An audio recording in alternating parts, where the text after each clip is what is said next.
Hello, beautiful soul, and welcome to the Little Reader's House. I am the Little Reader, your humble host, also known as Amanda, and today we are going to experience a reading called Dusting Off Your Heart.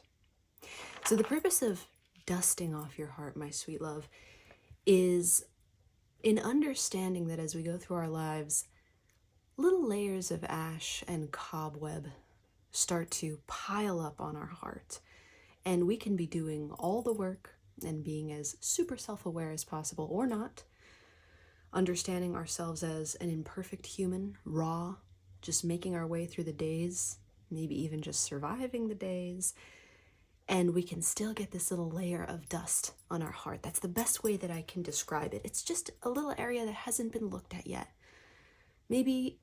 Maybe you could stretch and say that it was intentionally neglected, or maybe you could say, very realistically, that it just hasn't had a bright light shone on it in a long time or ever. So that's what we're doing. We're dusting off your heart. In the very beginning of the reading, we are going to use oracle cards that I've pre-shuffled but not seen to do an energy check. And then we'll use tarot to get answers, messages, vibes, and then I'll send you on your merry way, my sweet friend, with this message here that I've written at the bottom of the page for us. Baby, you are so loved and so held. Don't compare your journey to anyone, not even you from yesterday. Today, you are perfectly imperfect. This entire spread's going to be down in the comments section, right down there below, pinned. So if you want to do this entire spread for yourself and get some answers one-on-one between you and Spirit, that is completely available to you. But if you're here, my sweet love, take a deep breath in. Oh, that was an exhale. Hold on. Breathe any air you have out, and let's start again. Deep breath in. Sigh it out. And let me do the heavy lifting, my sweet love. Here in this general reading, you just go about your business and let the vibes of this house echo into the vibes of your space. And before you know it, something beautiful will happen. Just let that happen. That is all I invite you to do today. We've got 4 crews here, beautiful soul, and they're all represented by animals today. Animals are the medicine. So, for our first crew, we have the zebra crew. The zebra crew. And if you're drawn to this crew, you'll be drawn to something about the card or something about the number 1. Trust your instinct, trust your impulse. Whatever you see, hear, feel, smell, taste. Did I miss one? See, hear, smell, feel, taste. I think I got them all.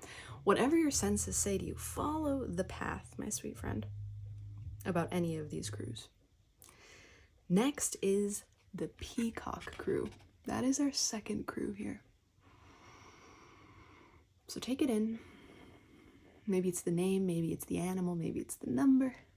Maybe it's just pure randomness if such a thing exists, my darling.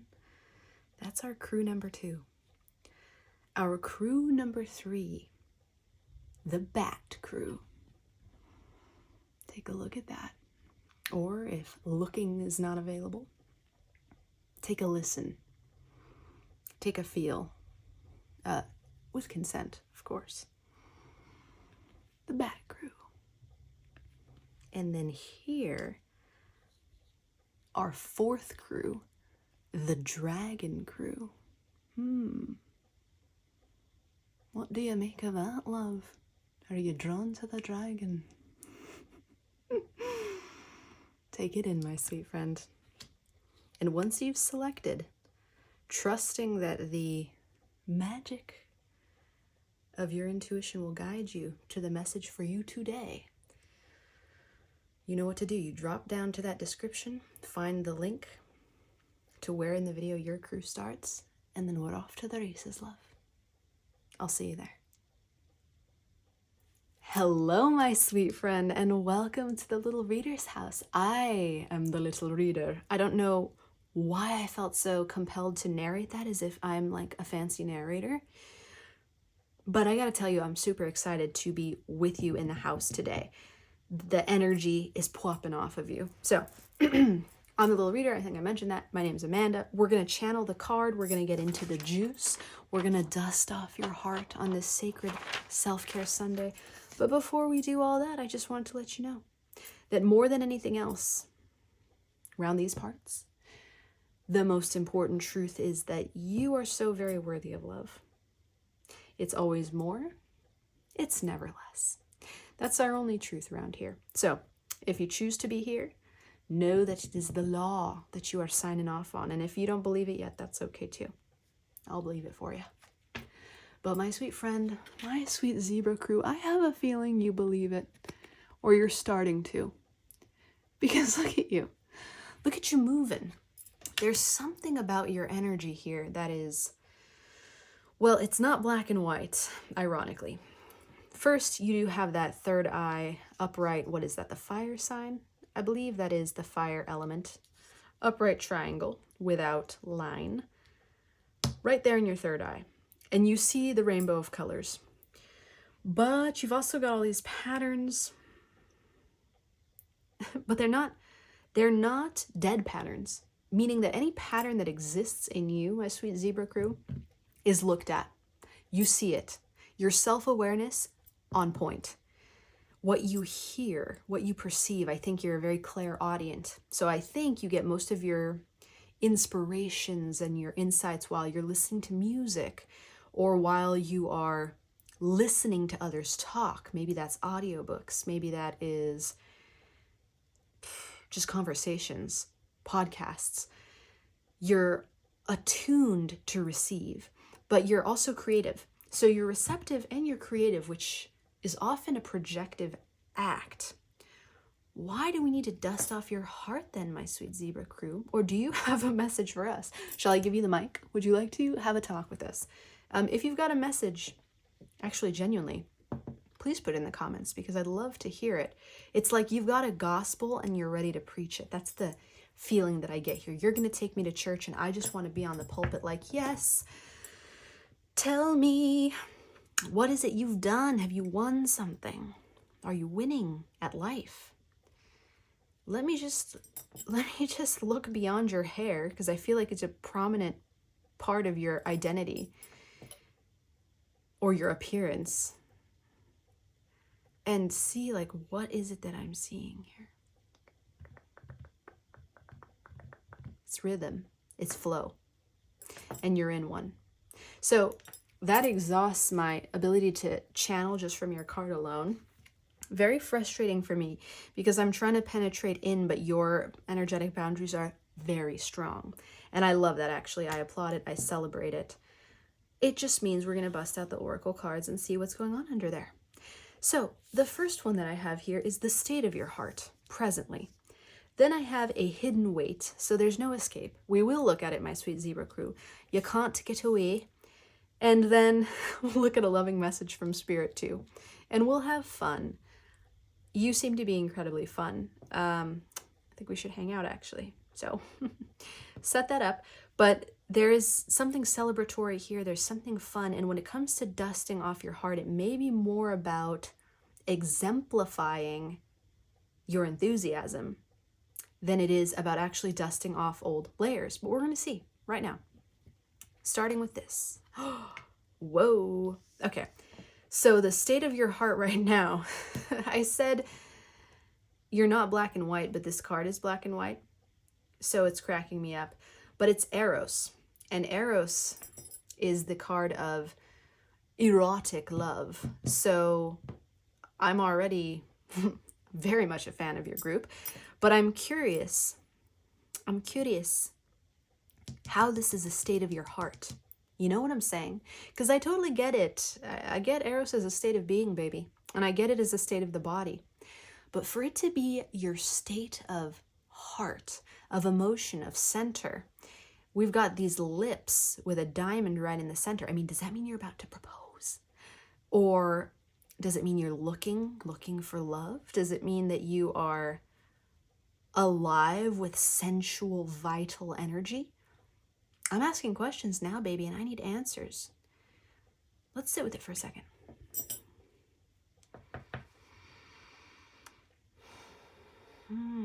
I mean, you're shining. You're radiating. You're something worth celebrating, that's for sure. You are a diamond. And your level of magnetism and attraction, spoiler alert, even though you're my first crew, you're the last one I'm filming. Gotta keep them on their toes. But your energy reminds me of my Peacock Crews. And the funny thing is, when I set them all up in the pick a card moment, it looked like, to me, they were looking at one another. And another funny thing is I already told the Dragon Crew and the Bat Crew that they're like a sort of counterpart. And the Zebra and the Peacock Crew almost feel like they're a sort of counterpart. And it just wouldn't surprise me if you have peacocks as friends. Not the literal animal, but Peacock Crew folks. So if you get down into the comments and you all start talking with one another, that would be epic, because I've never seen crews resonate and mirror one another like their neighbors so closely without it being the same lesson. Like they're different lessons, different energies, different medicines, not redundant, and yet incredibly complementary. And it's giving divine counterpart shit, which really excites me. So with your Eros thing, I'm stumped. I'll just tell you right now. Don't know what to say. So we're going to turn over the next card. Ooh, bittersweet. This is what is the hidden weight on your heart. All right, without further ado, let's just flip over the loving message from Spirit, and then maybe, God willing, I'll be able to put it all together. A new exercise program? What? Did your trainer leave you? I actually have a friend who that happened to. Very specific. But yeah, okay, cool. That's like one possibility. And then there's cake. So it's like, what is the man who gains the whole world but loses his soul? I'm certain that's been said before, and that's a question that Spirit's posing here. To gain the whole world but lose your soul, is it material success that we've gained? Is it a milestone that has been passed, a threshold that has been, like when you reach the end of the marathon and you break through the sash, or whatever they call it, the ribbon, and you're the first one at the end, and there are like 1,000 people behind you, and you got there first, and there's movement in it, but there's something bittersweet here that's weighing on you, related to the throat chakra. I did think of unspoken words when I saw this diamond stuck in the lips. And it seems to be a theme of the collective right now. Speaking is important, especially when it comes to intimate relationships. That's romantic, platonic, friendships, or family. Doesn't matter. When it comes to relationships, speaking is important. Kind of like the voice that I hear crawling all the way up here into this room from downstairs where the television is. My goodness, what a voice. It just pierces me. Was something said that you regret here, my sweet friend? Was a change made in favor of the body, in favor of image, in favor of sex, in favor of hotness, in favor of flavor of the week, or in favor of change that involved words that we can't unring, a bell that can't be unrung, or a new exercise program being here? Forget exercise program, although this may be super relevant for some of you, taking up something new, hiking, cycling, weightlifting, strength training, cardio. These are either words that haven't been said or must be said. They haven't been said or they must be said. Maybe your new exercise program, baby, is going to be something hot, sweaty, and sans clothing. I don't know. I'll tell you, I'm officially stumped off my ass. So let's pull tarot. You've got me, baby, with a shit-eating grin on my face, wondering what the fuck is going on here. And I love it. So thanks. We love a good mystery here in the house, but I am just very generally wondering about your specific situation. Now, I know it's a general reading, so the specifics may vary, will vary for everyone, but there are always themes. So let's get into them, shall we? With number one, it's what can you gently release?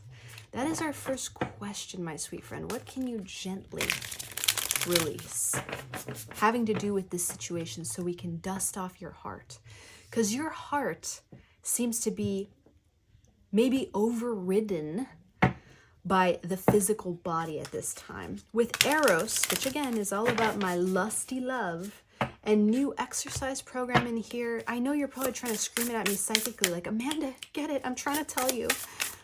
What is it? Have we lost love in favor of lust? Have we lost connection or worried about the words that we speak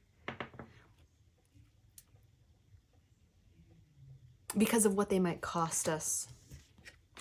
Afraid to speak up lest we lose? And how does sex play into it? So much to learn here. So let's just find out. There's card number 1, the Empress in reverse, clarified by the 8 of Wands upright. Oh, this is some juicy shit. So let me just boop, boop, boop, just put that there like that. I think we're gonna lay it all out, and then we're gonna talk. So that's what you can gently release. Then how you can shift to invite more love in. Okay, then. The 9 of Wands upright. Interesting. And the 6 of Swords reversed. I see. Why is the word coward coming to my mind? Don't let that be the self-talk that you're having with yourself, my beautiful zebra crew. You are no coward. Just because you're the prey of the lion doesn't make you anyone's coward. Look at the color scheme there. Reds and oranges. There's something rooted here. So a gift on its way to you now. The Spirit of Wands, that's the Queen of Wands, reversed, and Oneness upright. Special card just for this deck. I love it. And then finally, a final blessing from Spirit. A final blessing from Spirit. The Hermit upright, clarified by the Hierophant in reverse. Whoa, 2 of our most spiritual, oh my gosh, it's giving monk vibes, which is crazy with this heavy sexual energy going on here. So with the 4 of Swords in reverse, you continue to baffle me in the best way, my sweet zebra crew. But I'll tell it to you like I see it and as I feel it. Already I'm twitching on my seat. Like the urge to move my body and flip my hair. There's almost like a sort of restlessness here, and we see that with the 4 of Swords in reverse. I don't think that this Eros energy is all sexual for everyone here. I think it could be interpreted as fire or as erotic energy that is running through the body and creating a sense of restlessness, a need to move, a need for change, a need for activity with this new exercise program. We could dub this if we were like writing a textbook, we would call this phenomenon anxiety of the physicality, anxiety of the body. So instead of anxiety of the mind, which sounds like racing thoughts or chaos or background noise or constant focus on the micro, an obsession with the details to the point that you can't sleep, this is embodied anxiety. So sex probably has something to do with it for some of you. My zebra crew, I'll just be, I'll be me. And I'll say to you, darling, seek release and develop a healthy relationship with the action, because that will reduce or eliminate some of this embodied anxiety right off the bat. Sometimes when a friend shares their issues with another friend and then the other friend just leans into them and says, you just need to get laid. That's kind of the vibe here. But if there are issues with that for some, for whatever reason, particularly with intimate partners or other people in the life, that's something worth looking at. Oddly specific, I know, but for some, that's going to hit home. For others, check out the zebra. Running, right? Movement. Running on, I almost said the prairie or the pasture. The plains, thank you. Running on the plains, there's like this need for liberation and movement, change of the body. But the need for change has become so amped that there's now an inherent restlessness built in. And there's this bittersweet quality about expressing that, communicating that, and clearly sharing it, because we don't know what we're going to lose in the process. We don't know, am I going to lose some relationships? Have I lost them already? What do I stand to gain? Risk versus reward. It's all getting twisted into a nice big knot of shit. So that's the energy check. Here we're getting specific with the tarot. Now that we've got more clarity, the thing that you're being asked to gently release, my sweet love, is the need for speed. Now, you are giving off active manifestor vibes to the max. If you haven't watched my masterclass on manifestation, that came out a week prior to this video, more like 4 days or 5 days before this video, you might be interested in that, my love, because you're an active manifestor. And if you're not an active manifestor, you're a passive manifestor potentially, you probably have a relatively even split between where you thrive in terms of how much you do and how much you rest. Why is that relevant to this? Because when we're manifesting things in our life and we're trying to create outcomes and we're trying to live our best, sometimes we get caught up in the active process, the process of the doing, of the movement, and it can become obsessive.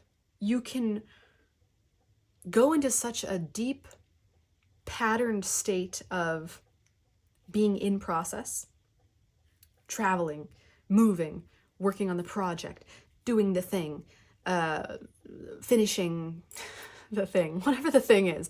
You're just on that thing, that when the thing is over and the thing's no longer relevant and it's back to real life, or back to our regularly scheduled programming, you can't stop. Your body's overwired. You're ramped up. You've built up so much momentum that if you were to stop, it would feel like you would die. This can even happen over the course of a lifetime. This can be years in the making. So I'm not talking about one little project, although for some of you it is. It's like, oh, had an intense 2 weeks and I'm still revved up because of it. For others, it's like, had an intense 40 years and I'm still revved up because of it. Yes, my zebra, you have got so much going for you. So much intelligence, clarity. I like the way you style your hair. You have so much information coming into you. You're in this state where you feel like you must do something with all of what you are accumulating, whether that's raw physical energy, hello, or whether that is intellectual content. You want to create, you want to produce, you want to do. I get it. That's why you need a new exercise program. That might help channel some of this energy. That will be my first piece of advice to you my second piece of advice after this one. For you, my sweet zebra crew, the medicine of what you can gently release is the need for speed and the urge to do, and the urge to keep moving and traveling and going and going and penetrating and moving. That motion, that forward motion, it's cramping up your heart a little bit, in that it is putting the physical before the emotional. And it could even be pinching off. And I know that's the most ugly word choice for this, and that's why I picked it, because it's visceral, baby. It could be pinching off your connection to source right now. And we'll get into that in a second. But truly, release the speed need. This came to me a couple of days ago. It might be part of a new oracle deck in the future, or maybe it's just something that lives and dies right here. I haven't shared it in any of my places yet. You're the first one to get it. If you want it fast, then you don't want it forever. And for you, my sweet love, you're about to enter a stage where you will be wanting to build for forever. You will be wanting to set up foundations that are the foundations that carry you into the rest of your life. So this restlessness will best be channeled into self-care, into slowing down. We're going from zebra to elephant. I like that these two creatures live like in a similar geographic territory, I think. Now I'm second guessing everything I know, but I think they do. You're transitioning from that running, from that always being seen, the leader, always on point, always there, the center of attention, into the elephant, who's the center of attention in their own way, but they move much more slowly, much more definitively. Decisively, perhaps, is the word I was looking for there. Their memory is longer. They make a bigger splash, literally and figuratively. And interestingly, this is fire, this zebra and this sign. And this Empress card is associated with feminine or watery energy or earthy energy. So it's a whole paradigm shift. You're being asked to release some of the fire, some of the heat, some of the burn in favor of rest, replenishment, recentering, nourishing and nurturing the self, almost mothering yourself, irrespective of gender, mothering yourself, caring for yourself. This is a time of rest, not resisting it, but allowing it, and just slowing down.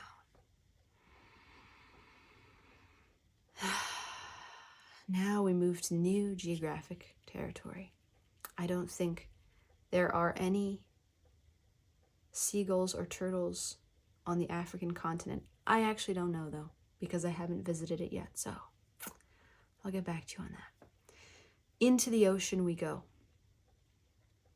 To the emotions we're headed. And we're releasing the need to continue doing. The Nine of Wands card is traditionally about resilience, but like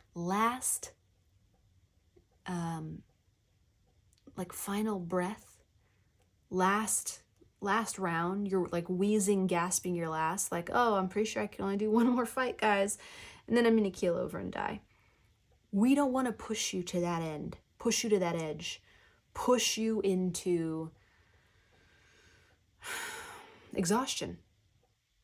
Instead, we're going to stop resisting it. With the Six of Swords reversed here, it's like, I refuse to move on. I really, really, really want to hold on to always being in the mode of being on my guard, being on my last bit of energy. We got to build energy reserves here so you can invite more love into your life, more love into your heart. You can dust off that beautiful heart by getting out of survivor mode or stress mode or constantly on the go mode or always doing, and rest. Let yourself transition into the slow life, even if it's just for a time.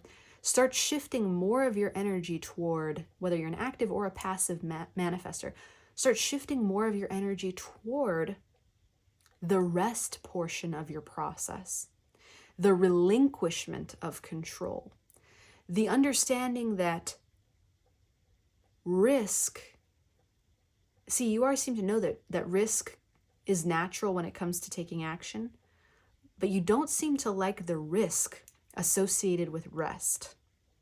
It's like, oh, no. I would rather move and risk losing something and risk saying the wrong thing. Oh, bittersweet.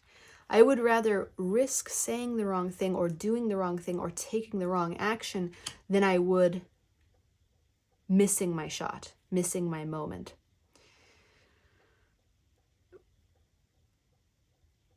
Speaking from a universal perspective,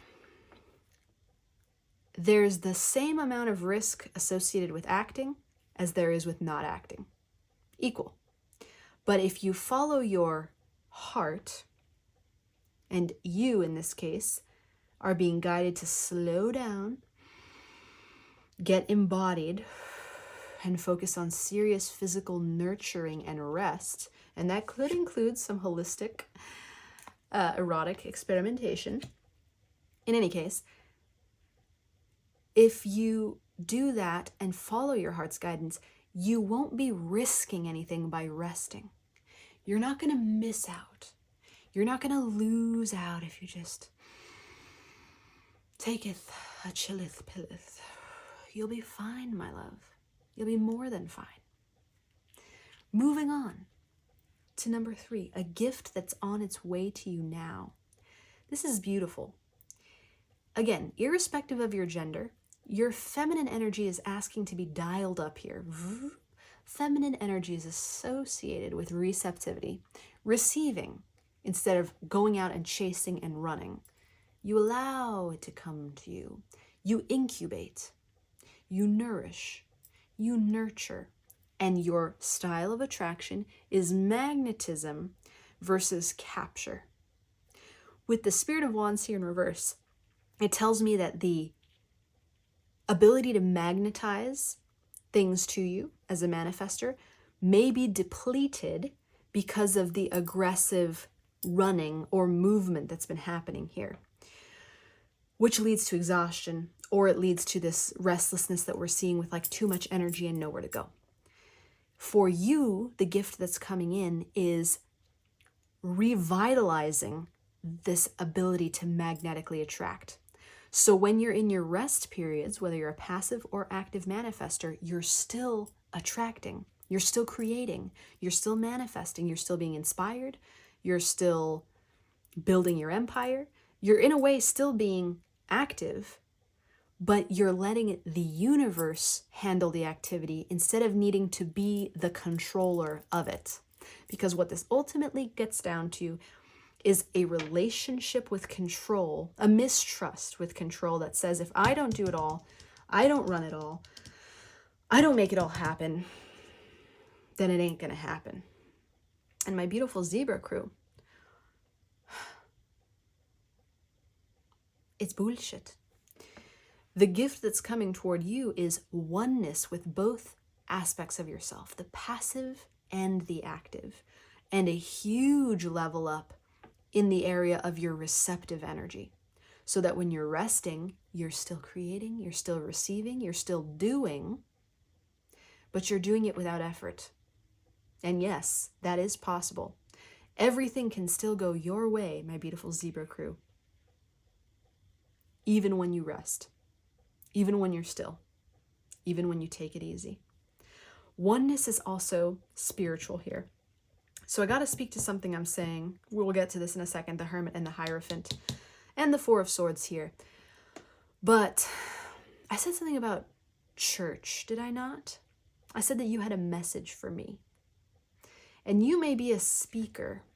You may be a leader. You may be a spokesperson, or you may have something really important to say, a story to tell, some work to create that's going to shift our entire world on its axis, revolutionize all our lives one day when you've, launched your podcast or created your film or won your Oscar, whatever it may be. And yet, when you are this active or feeling this compelled to be on the move, however you're channeling that, it is not allowing you to hear the story that's unfolding. It's creating a distance between you and your greatest gift, which is your wisdom. You are immensely talented. If that's a word I could use to describe you, it is talented. What you do, you are freaking amazing at, whatever that may be. It's personal and it's professional. You're just fantastic at it. But you're going to level up and be even better at it. In fact, I think you already know that. You're probably relatively ambitious. So you have a vision of where you'd like to go, and you're absolutely headed there. But in all this haste that you're making, you might be losing the plot a little bit. And the plot is Your story has to unfold, and you can't make it unfold. The creative work and all you have to give and offer and serve, and the message you have to share to evangelize us all with, needs to incubate a little bit. When you rest and you fall into ease and you relax and you come into oneness, you're going to turn on senses you didn't even know you had, and you will replenish. And your skills will actually be enhanced and increased. But right now, the restlessness and the movement can actually work against you, dilute your story, and dilute your mesmerizing, magnetic, magical way of telling that message, whatever it is. So, the blessing that's on its way to you from Spirit is getting back to the core, getting back to the plot, getting back to your purpose. It's a moment of reset, reassessment, reestablishment, where you come to center and you say, okay, I've just accomplished something great. I've been on the move for either 40 years or 4 days. It doesn't matter the duration of time. You've just been in motion. And this can even be energetic. It doesn't mean that you were always traveling, always moving in the external world. It just means that you were in motion. Now you're resetting, you're resting, you're centering. And I really need you to go full catatonic on me. Your best impression of a rock. Do not move. Lay down, relax, breathe in, breathe out. And when you're resting, commit to doing it for real. No doom scrolling, no edibles and rabbit holes, no texting the friends, no creating side content. When you're resting, you're resting. And in that, you are promised a breakthrough, a creative breakthrough that is going to put you on to your next adventure, your next story, your gospel. But you must wait for it. Your spirit will climb the steps all by itself if you trust that rest will get you there faster than movement. Remember, if you want it fast, then you don't want it forever. And baby, if you're trying to build a legacy, my guess is that you want it forever. Clarified here is the Hierophant. That is a keeper of spiritual tradition, but it's in the reverse. You're going to break your own rules when you're in this state of rest. And in communing with the divine, you're going to possibly change your message. Your purpose will very likely change. You're going to surprise yourself. Where you've thought one way about sex, you might start thinking a brand new way about sex, just as an example. Where you've thought one way about exercise, you might start thinking a new way about exercise, just as an example. Where you've thought one way about communicating, you might start thinking a new way about communicating, just as an example. You got it, baby. You're already on top of it because you're whip smart. You're a genius. So wrap yourself up in a hug, baby, and know this. All you've got to do is breathe in, breathe out, and set some time aside every day to resting. Depending on whether you're an active or a passive manifester, you'll know how much time that needs to be. Set it aside and rest up. Because in that restfulness, you'll lose your restlessness and you will understand yourself, your mission, and your direction even better than you did when we started this video. You'll break your own rules, you'll have new insights, and you'll come back with some spiritual wisdom that is going to blow us all away. Because one thing I know for sure, my sweet zebra crew, is that we need your message and we need it desperately. Your story, your creativity, that thing you've been keeping on your hard drive for 10 years, whatever it is, we need it. But you've got to slow it down so that it can incubate its last little bit and be ready to be delivered into our hands. Yes, you will create it. And it's going to be great. Whatever it is, my sweet friend, I already know. You're a world changer. But with great power comes great responsibility. So rest yourself up. Elephants hurt something a lot more when they step on it than a zebra does. And that, my sweet friend, is where we are leaving it for today. Thank you for being part of Self-Care Sunday and dusting off your heart. Your heart is now dusted and ready to beat and thrive and create whatever this is in its own good time. If you want to be here for next week's Self-Care Sunday, hit the subscribe button. If you liked this, like the video so hard with all of your elephant power.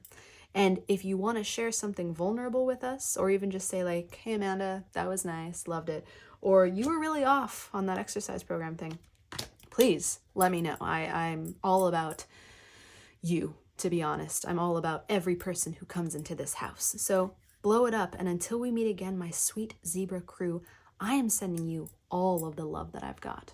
It is always more, and it is never less, because you, my sweet friend, you are so very worthy of it.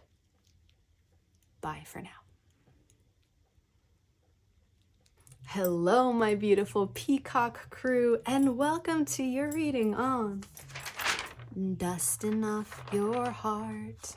Isn't that sweet? I wrote that jingle just for you. Today we're going to get into it. Dusting off your heart. We'll do the oracle energy check. We'll do the tarot. I'm going to channel this card too. It's going to be epic. It's going to be great. It'll be magnifico. But before we begin, my sweet love, we are going to talk straight to your heart and remind you of the only thing that's really true in this house. The one and only rule, which is that you are so very worthy of love, my sweet friend. Always more, never less. That's the only thing we know for sure. I'm looking at you, and I'm remembering vividly what the card says. Oh, hold on. It's about that time that I gotta start moving my leg so that I'm able to feel it again. Okay. In the deck, the Peacock Crew speaks to beauty. It speaks to perception. It speaks to someone who to be around is like, whoa, how they get so beautiful. But I'm seeing something more here than just beauty. But by the way, you're probably very beautiful, in case you didn't know.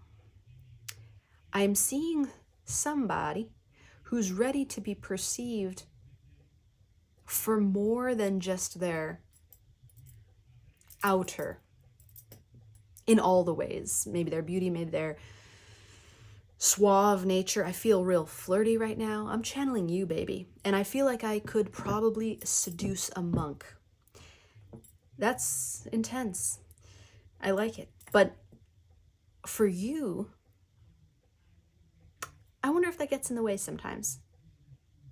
If pretty person privilege kind of weighs. And if you're saying, oh, hold on, Amanda, wait, let me stop you there. I'm a hideous beast.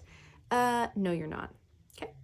You're not. And if you're compelled to jump crews because you're affronted by the fact that you may in fact have this incredibly attractive magnetic aura that is seduction oriented, just stay right here for a second. Let's get into the energy check before you leave me. How about that? In most cases, you know it. You put the effort in. You put the time in. I mean, hair coiffed, face beautiful, nose is possibly prominent forward leading in a beautiful kind of way. Fine art you are, my dear. And maybe you've even attracted a crowd or a social group as a result of this top tier, I don't know, old money is coming through. I know that's a thing the kids talk about, like old money as an aesthetic.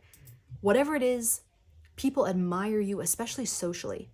And social climbers may gravitate toward you. And maybe you're ready for that deeper connection.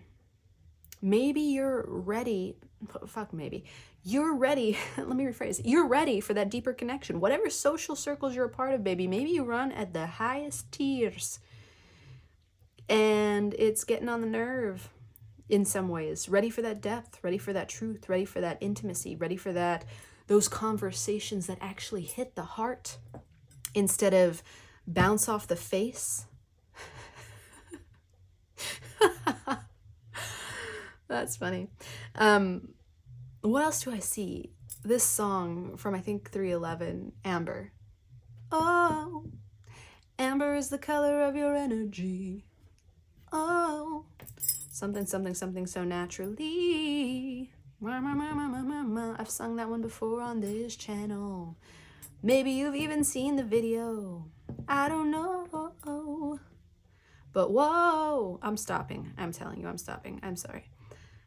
But Amber, oh my God, the deja vu I'm having. But you are just this. Amber may in fact be the color of your energy, that golden vibe. Especially if you do meditations where, for example, oh my gosh, it's in a book that I have right here. Hold on. What's it called? Right, The Solar Application of the Fourfold Breath. High Magic by Damien Eccles. You could practice that. Or you could have been told before that gold is your aura. Or that you do something to enhance the golden quality of, or the solar quality of your energy, body. Or you're like, what the fuck are you talking about? And that's fine too. I often ask myself the same question. Whatever it is, there is a quality of you, star quality. Thank you. Somebody said it. Appreciate ya.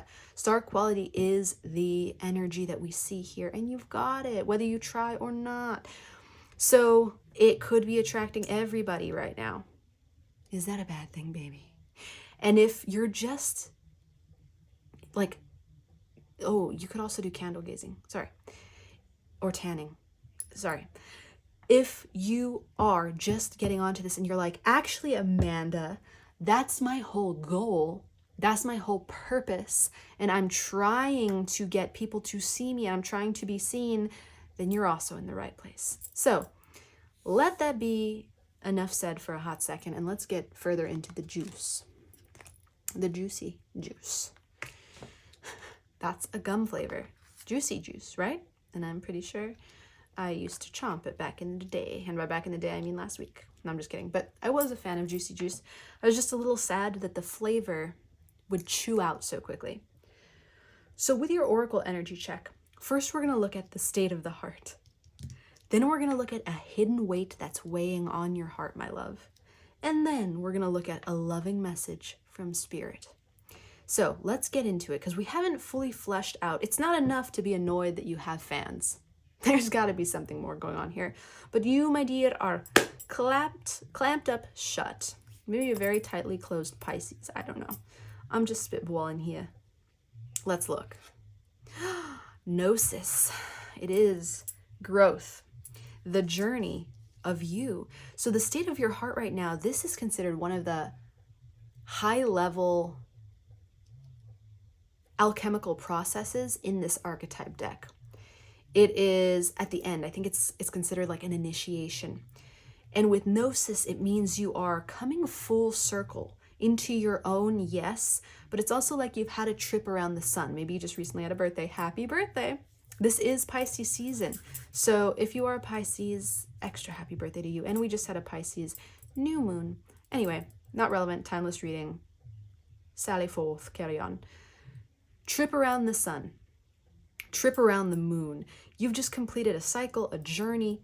That's why you're brand new. That's why you're the peacock. That's why people are looking at you with curiosity, like, oh, what's the Peacock Crew doing now?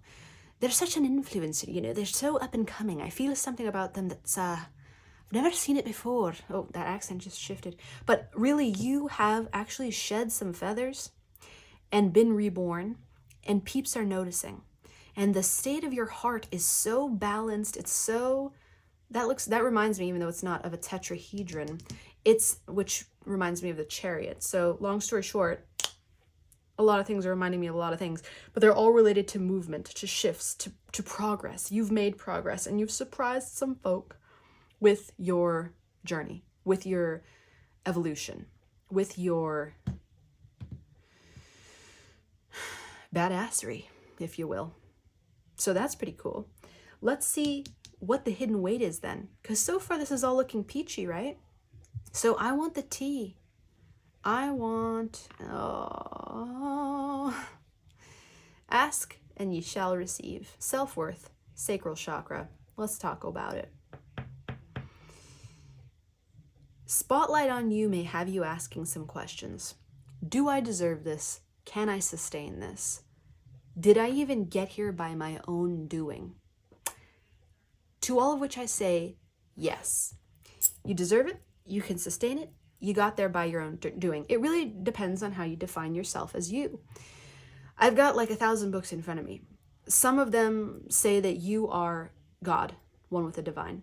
Some of them say that you are separate from God, and therefore you have to supplicate yourself to earn his or their favor. Others would say you're the ego. Others would say you're not. Others say it depends on how you define yourself. And that's really the camp that yours truly, that's me, the little reader, your humble host, sits in. I sit in that camp. You choose what you believe. You get to set that up. That is where free will, again, my opinion, exists in this universe, in the rules you set in the operating system of your own nervous system. So, do you believe you made it all yourself? Yes or no? Do you believe that you can sustain it? Yes or no? Do you believe that you're worthy of it? Yes or no? This is the weight on your heart. Deciding what you believe about the success that has started to inch your way and is probably only going to get gargantuously, just for you, baby, I made that word up, incredibly larger. This third one is a loving message from Spirit that's relevant to you. Oh, self-employment. Okay, so maybe you actually did just launch or are in the process of doing self-employment things, to which I say, congratulations. That's fabulous. That's beautiful. I love it. It will be successful. Another thing associated with this card to me is the Nine of Pentacles. The card of reaping your rewards while also realizing that you're not at the end of your journey. Gnosis. Yes, you just completed a cycle. In fact, you're just wrapping it up. It's just closing all the way. You'll start a new one, but it's not the end.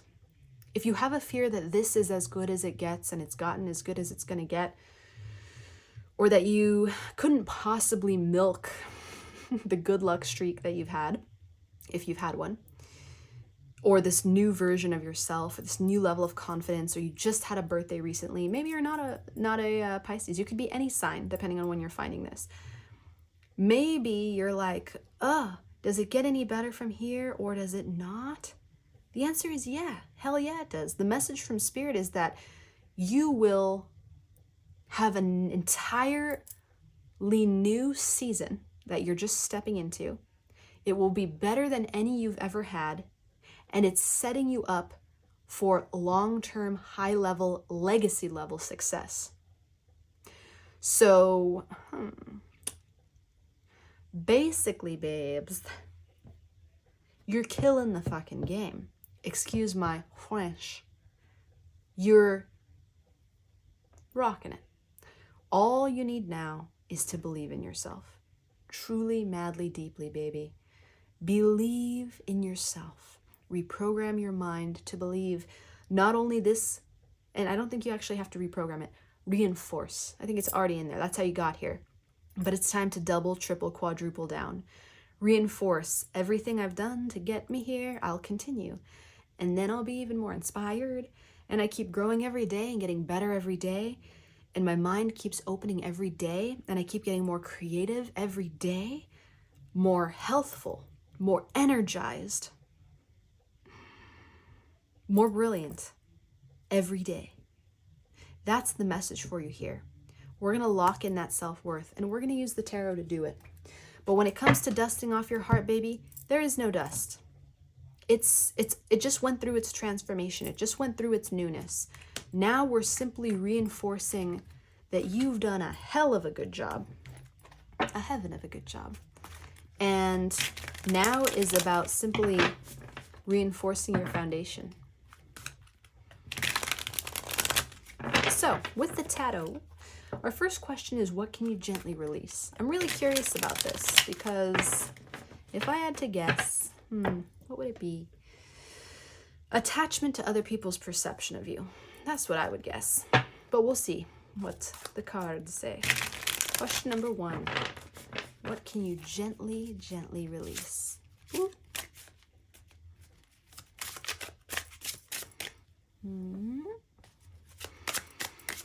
Shuffling in silence is kind of weird, right? But I have a feeling that you'd rather just have silence than some bullshit filling the air. So I'll be quiet.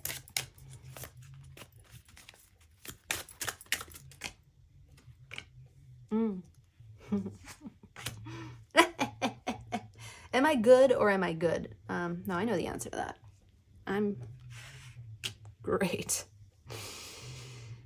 We'll get into that in a second, but in short, it's attachment to success and people's celebration of you. I know. How does she do it? How to invite more love in. How to invite more, okay. More love in, baby. The Lovers in reverse. Curious. 7 of Stones in reverse. Whoa. Okay, I did it. A gift that's on its way to you now, my love. A gift that's on its way to you now. 6 of Scrolls reversed. 5 of Scrolls reversed. Curious and curiouser. And finally, a final blessing from Spirit. A final blessing from Spirit. The Sojourner in reverse. That's the King of Cups, King of Mirrors. The Ace of Mirrors in reverse. Oh my, oh my. And the Illusionist, the Knight of Stones. Oh, I've beefed with this card before. Woo! Beefed with it before. So that excites me. Anytime I have a relationship with a particular card in a particular deck and it visits me again, I feel so seen. Sometimes you just know. You're looking at the world, but it's looking back, baby. Okay, so where to begin? Well, first of all, I feel like you need a little pep talk. And I'll tell you why. I feel that because A, I feel everything you feel when you're in my house. And B, I can see that you are a deep person. So when you get celebrated for the outward successes, or you begin to feel like you're about to be, like things are starting to flow, we saw Gnosis here, you're at the end of a cycle. This is very much like the World card to me. I'm on top of the world, hey! I'm on top of the world, huh? That's Imagine Dragons, very bad. I know, off key and all that. But see, that's where we need to take you. With the Illusionist here, the reason I want to give you a pep talk is because now you'll feel committed to perfection, to a superficial standard of success. It's like all of a sudden maybe your soul and your energy is kind of lowering because you're like, wait a second, wait. As much as I want the money, as much as I want the fame, as much as I want the applause, as much as I want the fans and to be seen, does this take the substance out of the experience? And does it change me? And the answer is no. It will make you deeper. It will make you bolder. It'll make you a better lover, a better partner, a better friend, a better family member, a better parent, a better entrepreneur, a better creator, a better musician, a better performer, a better writer, a better actor, a better human being. So any mentality that you can't both have substance and be deep, deep as an ocean, and also be shiny and pretty and celebrated for it, successful and superficial, all at the same time. If you believe that wasn't possible, we're kissing it and we're blowing it away. Hasta la vista, baby. You can have it all, and you do, and you will. And the better it gets, baby, the better it gets. That's my pep talk for you. Row number 1, what can you gently release? Well, 6 of Spirals is 6 of Wands in reverse. And Bella Rosa, the devil here, it's a twofold message. You can release the fear that we just described in that success, superficially, is the only thing that will ever define you. I know it feels like once you get into that territory, especially for the first time, if it is, it's like, whoa, whoa, whoa, whoa, whoa, whoa. This is some rocky shit. Yes, I just doubled my income. What if I build a lifestyle that needs that level of income to be sustained, and then I lose it? Or I just acquired new fans. What if I disappoint them? Or now people are celebrating me and I'm mainstream, Am I just going to become another pop star with like vapid music lyrics? For the record, I love pop music. So that wasn't me speaking. I don't find pop music to be vapid. I find it to be phenomenal and sensational. But I'm channeling this concern. Will success redefine me? Will I be able to sustain it? And is it the only thing that matters now? Do I have to move it up as a priority? Am I going to be changed by it? This devil here, especially the way that this devil is all dressed up, is very peacockian, if you will. Because take a look, like peacocks are known for being flashy shit going on there by nature. And then look at this Bella Rosa character. Let me move so that you can see it up close, my love. Look at the feathers and the mask. And the mirror, the rose. You see it all, it's a costume. Hiding beneath a costume, and of course, all these feathers and decor, hiding beneath beauty, hiding beneath superficiality, and attached to it. Another way to phrase the dilemma of this, if you're like, little reader, the success thing doesn't exactly resonate with me because I've been successful for such a long time, or that's just not on your radar. This can be rephrased in another way. If I get what I want, am I then trapped in having to maintain a facade to sustain it? Okay, if I get what I want, in case that's relevant to you. Release that now, baby. Bye-bye.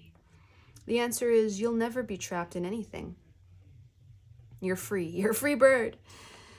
I don't know if peacocks can fly, but you're free anyway. Look, this bird can fly and it's flying away. Oh, look, 9 of mirrors under there, the wish card, getting your wish with no ill effects. See this bird flying free under this card, the illusionist. We'll talk about it, don't worry, we'll get to it. But with this 9 of mirrors wish card here, it tells me all I need to know. You are safe to dream, safe to get your desires, safe to continue being successful, safe to continue expanding, safe to keep being seen. Release the fear of it, okay? Rewire that brain. Listen to some Louise Hay. I recommend the free Power Thoughts video on YouTube. It's good stuff. How to invite more love in. Well, more love is coming to you automatically. With the Lovers in reverse here, a beautiful card. It's on its way, but it's a little stopped up because there's an impatience element or a stuckness element. And I'm going to connect it back to the illusionist here because this is earth energy and this is earth energy. With the Knight of Stones, we have the Knight of Pentacles. With the 7 of Stones, we have the 7 of Pentacles in reverse. A card of waiting, trust in the harvest. But somehow the trust piece got a little lost in the sauce because you've been waiting so damn long. I get it, baby. I'm right there with ya. But see, 20/20 vision when it comes to others. So let me put this into your soul. Let me inject it in. The words that we all need, not just our Peacock Crew, but everyone in this world. Anytime that we're faced with a desire that not only is it not immediately granted, but now it's taken like what feels to be a ridiculous amount of time to manifest. A key thing here, it's already on the way. There was never an obstruction other than an expectation that the timing should be different. This is like a plant that takes 5 years to reach maturation. Going to it at the 1-year mark and weeping every day, sobbing every day from year 1 to year 5 because the plant's just not what it's supposed to be. It's just not big. It's not giving fruit. It's not what it's supposed to be. It's not what it said it was on the poster. Well, if you read the fine print, it says that the plant's going to be fully mature in 5 years. Why are you crying at the 1-year mark? Oh my God, maybe there's something wrong with the soil. Oh, I didn't water it enough. Oh, it's not dead. It's growing. It's alive. It's happening. The way you can invite more love in, my sweet friend, especially if it's romantic love we're looking for here, is to stop worrying about the timeline. Seriously, drop the expectation that because it's not here yet, you messed up. How could you mess up? Are you kidding me? You're perfect. And I mean that like in many ways. You're getting all this other stuff. It's all coming together for you. And you're like, that's great and all. But there was kind of like love that I wanted on this deep level. And I don't feel it yet. So I feel kind of like a failure or unsure if I'm in the right direction. Inhale. Exhale. You're exactly where you're meant to be. This is all about divine timing. You've done nothing wrong. You can't block it. You can't stop it. You're not even in control of it in a good way. So you can invite more love into your life by releasing the timeline, releasing the focus on the lack, releasing the focus on the absence, and saying, oh, this is just a 5-year plant. My bad. Somehow I got into my head that it was supposed to be fully mature in 1 year, but it's actually a 5-year plant. Cool. In this case, you don't know what type of plant it is, but what you're being asked to do to invite more love in is to take the timeline off completely and instead trust everything you've done, every decision you've made, every word you've spoken, even the embarrassing things. Trust it all. All of it is part of the harvest. It is just a matter of being present in the process and understanding you've literally done nothing wrong and everything right. I know, solitude, it can get old and mold, but it builds you. It's giving you a foundation that will support the connection that you dream of. So continue to invite in this success and trust it and trust yourself. A gift that's on its way to you now. Real interesting. You were not able to move forward for a while with the 6 of Scrolls in reverse. You were blocked from getting beyond an inner conflict, maybe even an outer conflict, but I think it's more inner conflict, and I think we've already touched on it. It's the questions about your self-worth, the questions about whether you have what it takes to sustain your success. Imposter syndrome is at play here. The questions about whether you could go independent with it, get off the record label or start your own business, open an Etsy shop, launch a new firm, whatever it may be. There have just been these questions, these internal blocks. The gift that's happening now is you're finally moving beyond those. Where it was stuck with the 6 of Scrolls there in reverse, that's our 6 of Swords, a card of transition. You've got new knowledge now. You've got new insights, new beliefs. You did upgrade your operating system. You did install new insights.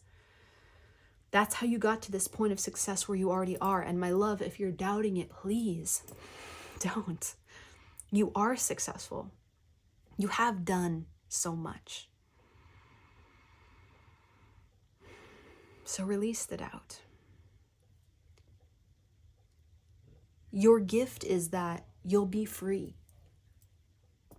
completely free, to believe the best possible scenarios, the best possible outcomes, to attract harmonious relationships, to attract continued waves that you can ride, to expand your enterprise, whatever that is.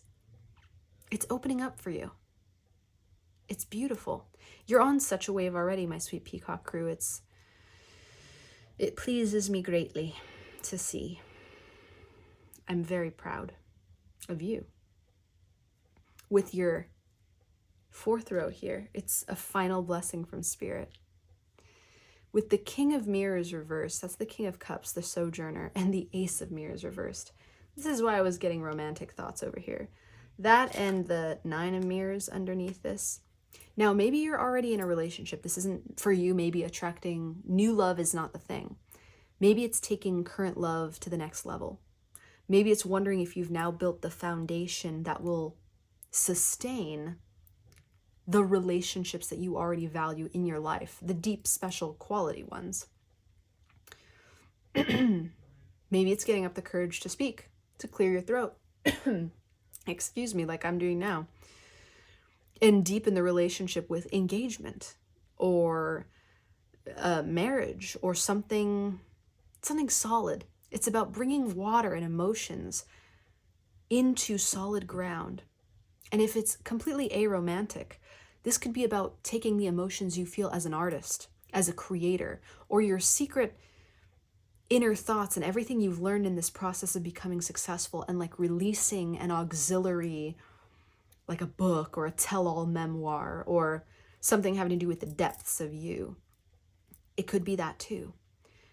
Whatever it is, my sweet love, that is a blessing coming in from spirit here, which is anywhere you've been blocked with the ability to feel and express and share your emotions. The King of Mirrors, the Sojourner, is a bold traveler.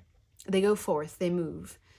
They have the self-worth to know that they are worthy of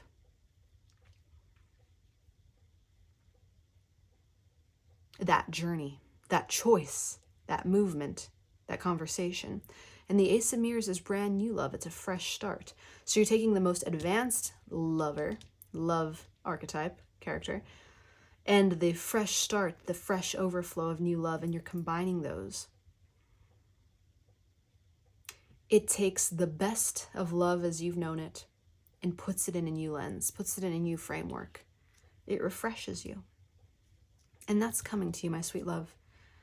There's really nothing for you to do here, my sweet Peacock Crew, aside from release illusions. Keep your mind clear. Your heart is already thrumming. It's alive. It's dust-free. It's beating for you, and it's guiding you and directing you. It's a courageous heart. Your objective now, your mission, should you choose to accept it, is to simply keep your mind in line. Continue the meditation, continue the breathing, continue the affirmations if you have them, if you like them, or the reprogramming if you like mantras. Continue filling your mind with valuable books, stories of people who you admire or wish to learn from. Continue being honest about the way you're feeling, whether that's asking for help from loved ones or taking relationships to the next level, or grieving when you are frustrated that you don't have your companion just yet. Weave it into your creativity. Let the tears fall. It won't be much longer here, my love. It's divine timing. So take your mind off of what you're missing and put it onto what you have, and continue to grow your heart and your mind in that robust way. Understanding that you are the keeper of so much wisdom, so much art, so much insight. You've had a journey with Gnosis and the Sojourner here. Whew, my God, my Peacock Crew, you've been around, baby, but in a great way, in your own way. And you've seen and you've felt. And now it's just about continuing to be yourself. Knight of Stones is our Knight of Pentacles. Keep steady to the path. The rewards are right there. The Nine of Mirrors is the Nine of Cups. It's the ultimate wish card. When you get what you've been wishing for, when it all culminates into not just like some cool universal blessing, into your wish. The crazy thing is I have like this impulse to burn this card. Don't like set anything on fire, my beautiful Peacock Crew. But I think that you're like burning old. I'm like, oh, put the stone into the flame. Maybe you're burning with desire. Hot. Love that. Let the burn and let the flame just be. I was wondering if these like actually warm up from the candles, and they do. That's really cool. This is salt and this is selenite. And if you put them together, you get a whole, and it's really cool. So anyway, that's what's happening to you, is your gnosis, your journey, your self-worth journey, your self-employment, everything you're making of yourself. It's bringing your opposing parts closer and closer together. It's just a process, and you're not meant to monitor it like a project. Your wishes will come true as the byproduct of you staying steady on the path. Now it's establishing consistency, patterns, and habits that support what you've already created, that sustain your nervous system function at the level where it is now. And it will organically continue to expand. And you'll organically attract in the people, places, and things that nourish and nurture you. And divine timing will organically unfold everything, all in perfect step, perfect rhythm, perfect time. It's like a dance and you're doing beautifully. But if it's a dance, make sure to take rests, hydrate, and practice. You're going to be fine, my beautiful Peacock Crew. You are already fine. Your heart is dusted. And you can be trusted. And I am so, so proud of you. That is where we're leaving it today, my sweet friend. Please subscribe to the channel if you want to be part of Self-Care Sunday again next week. Throw your likes in to support the video because it makes a big difference in terms of how YouTube recommends it out there in the world. And I just want to be like you, you know, a cool peacock with a little bit of visibility. So in honor of that wish, the like is much appreciated. The comments I love because they're just interesting and fabulous to see that real people with real lives resonate with these energies.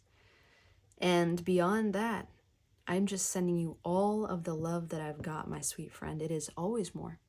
It is never less, because you are so very worthy of it.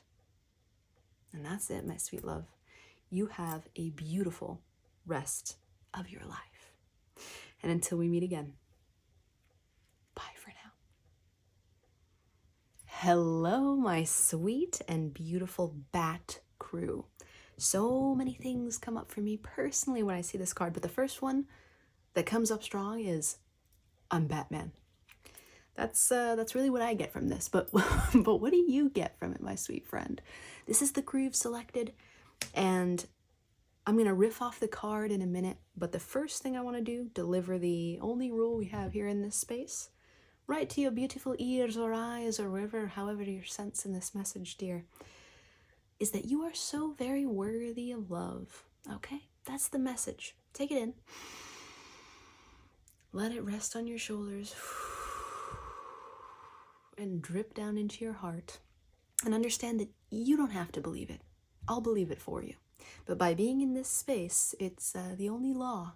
So in a way, you're agreeing to it just by being here. Or at the very least, agreeing to being open to it.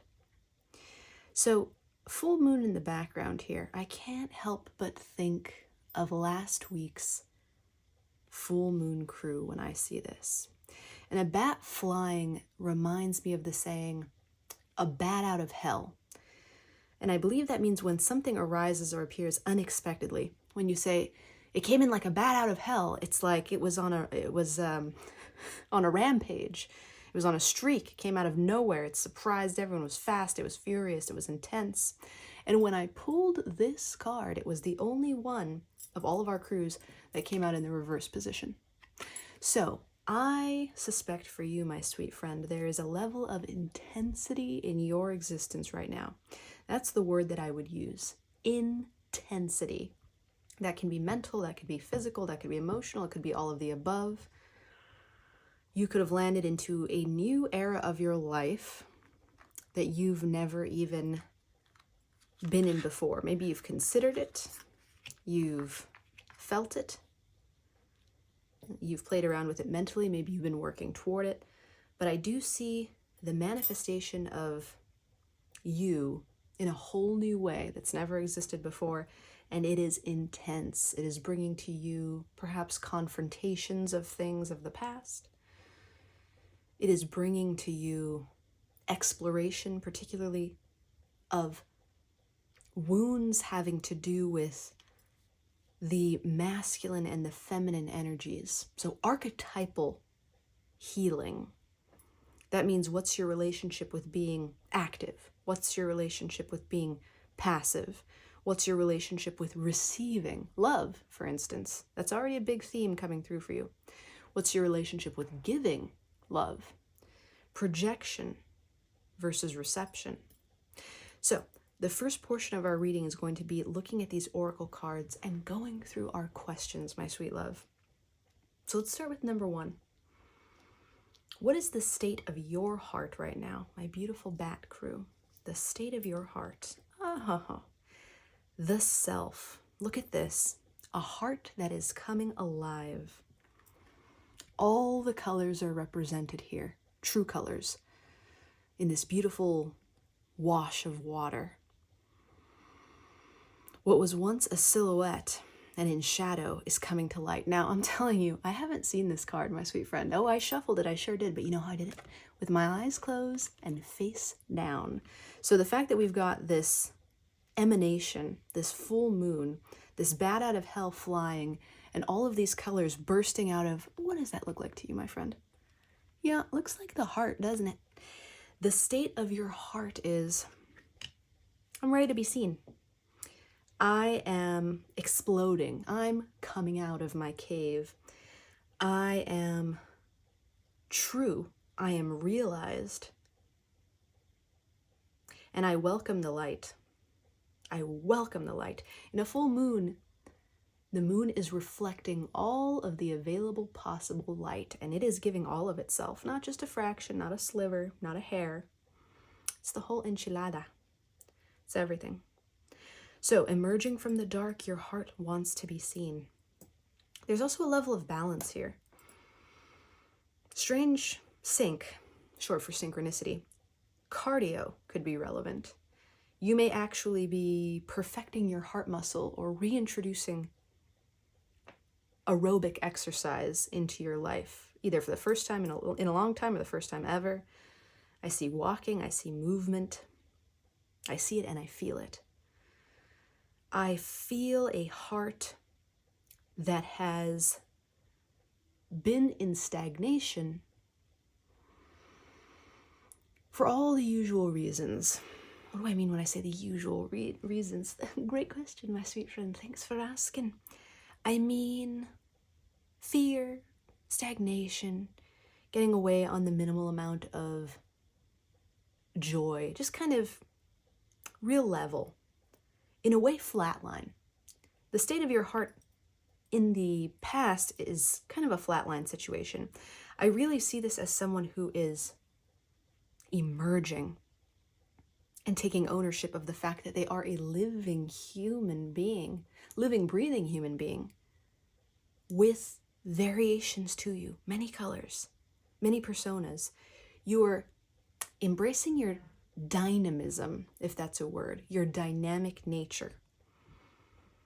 And the state of your heart is measured, but in a positive way. It's balanced, it's rhythmic, it's ready, it's putting fear behind it, and it's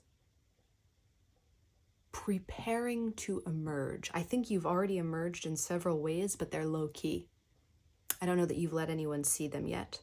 So if you have made adjustments to your health and wellness and lifestyle, it might have been low-key, not announced, not photographed, not shared. If you have decided something about your identity, that's been maybe low-key or shared only with a safe group of people. If you've chosen a dream to move toward, it hasn't been declared just yet. So there's a moment of preparation here. And I think that was signified by the bat coming out in reverse. Your heart is ready to lead in your life more than it ever has before. And that's beautiful. That's absolutely beautiful, my sweet bat crew. We need that. From shadow and darkness to all the colors, your heart may be more dust-free than it's ever been, actually, at this time of your life. So let's look at the hidden weight. The hidden weight that is pulling you down. Oh my goodness. The stress of expansion. What it takes to get bigger. What it takes to grow. The color here, blue, is throat chakra. So that directly relates to what we were just talking about. Coincidence? I think not, dearie. what we were just talking about is that you haven't revealed, beautiful soul, all the details of you yet. You haven't maybe even literally opened your mouth and declared certain things you know to be true about you, or certain values that you've decided on. Maybe in sharing those, you could have to cut losses, meaning that if you tell your friends, well, my values have just shifted from endless partying to spiritual growth, going to sleep by 9:30 p.m., and, sobriety, sharing that piece of information, you could stand to lose some things. That's one small example of why this is a weight, why expansion would hurt, why would it weigh you down. And there's also this burden here, my sweet love, of if I speak up, if I speak my truth, if I continue to grow, will I hold myself accountable? And will others hold me accountable? And what's my relationship with accountability? I, as the bat, have dwelled, spent a lot of fucking time in the dark. Doesn't mean you're not a social person, by the way. I see a lot of air signs here. Doesn't mean that you're a hermit, although you may appreciate your solitude. But see, there it is. That's what I'm sensing. It's not that you don't go out. It's not that you don't have friends. It's not that you don't have a busy social calendar necessarily. It's just that the parts that have been kept in the dark are the ones that you're ready to unleash now and expand. You have decided on maturation. Your heart has decided on being authentic, true, and having integrity. But that means you're going to be different than you were before. And so why expansion would weigh heavy on you is because of the unknown. What does that come with? What does that entail? To be different than I was before? But you're bold enough for it. You're courageous enough for it, my beautiful bat crew. My God, you are actually embracing your shadow in a way you never have before. And I think what you would say to your old self, I think you've had some serious talks with your old self, past self, which we have a warning right here, my sweet friend, on our reading message, not to compare ourselves to our yesterday self. But I don't think you're comparing. I think you're just saying, there's a part of you that used to be really, really fearful that if you showed your true colors, it would be met with rejection, or you'd be uncool, or you wouldn't fit in with the maybe maturity level of the crowd you hang with at the time. But secretly and quietly, you've nurtured and nourished parts of yourself for this very moment, the moment you would choose to expand. So when it comes to accountability, you've always known those sides of yourself, even the shadow sides, but you've never been put to the test of seeing if who you're being is someone that you like, someone that you'll love, and someone that others will love too. Let's get the message from Spirit, and then I'll start my commentary. I do have a commentary on that, though, so don't hold your breath, my love, but do make a mental note. Here we go, a loving message from Spirit for you, my sweet friend. Oh my Goddington. Take the next step now. Oh my. And I tell you, baby, I did not peek. I'm not a peeker.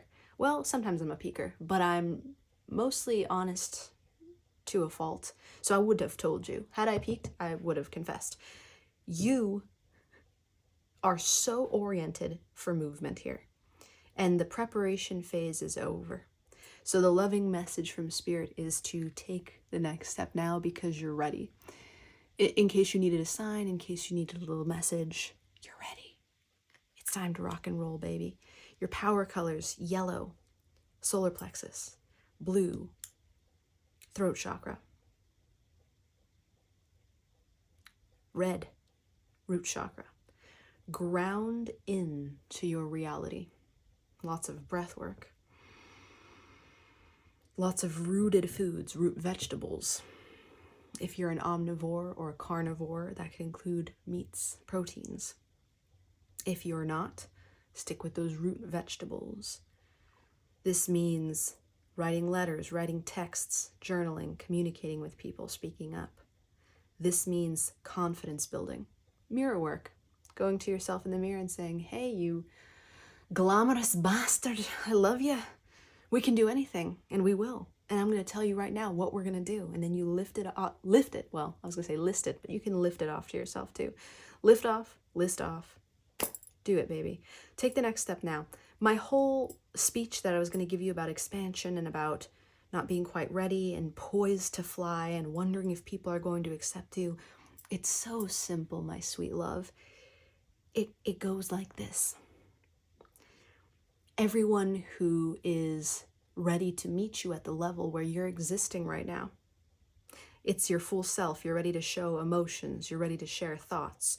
You're maybe even ready to share your image, your physicality, or your actual physical body for the touching. Everyone who will vibe with that and be able to accept it, appreciate it, and value it at the level that you're offering it will be drawn closer to you. And anyone who cannot fully support or meet you there will be repelled from you. And that's actually divinely perfect. So when it comes to acceptance, don't worry. I actually see you having such rich connections and a multitude of them that have no fear if your social circle shifts. The other thing not to fear is your wings. I mentioned lift off, and I see pairs of wings here. Oh, wings, wings, wings, wings all over the place. You're wondering, can I fly? If I leap, if I take a risk, if I do the thing, because you've built all this courage up for it now, baby. Can I fly? And the answer is, fuck yeah, you can fly. You'll fly beautifully. It's interesting because neither the bat nor the swallowtail butterfly pictured here fly like an airplane. They don't just cruise. If you've ever seen a bat or a butterfly fly, yes, is my hand about to do an impression of this? Oh my God, yes. They kind of flutter up, and then they go down, and then they flutter back up, and then they go down. So it's not a dart. It's not a cruise. It is up, it is down, it is up, it is down. And yet they get exactly where they need to go. They're still flying. I mean, for God's sake, they're landing on flowers. They're eating fruits. Maybe they're even sucking blood. I don't know that any real bats do that, but they get their nourishment. They get exactly what they need. Just know that there will be ups and there will be downs. They may or may not be reflected to you in the external world, but you'll feel them. Be prepared for that and give yourself grace for that. You've just been born again. You're emerging new. Again, you've been nursing these aspects of yourself, preparing to reveal them. Trust yourself. It is the best thing that you can do at this time. Trust yourself. Trust that the way you know yourself and the way that you've decided you're worthy of being exposed for what you want and for what you need is totally valid. Start flying. Start flying. So that's our energy check. Now we're going into the tarot and we're going to get some more insights. So I'm going to collect these and put them off to the side. And I'm going to ask you, how are you doing, my sweet love? I'd love to know the details. What is this thing you're going toward?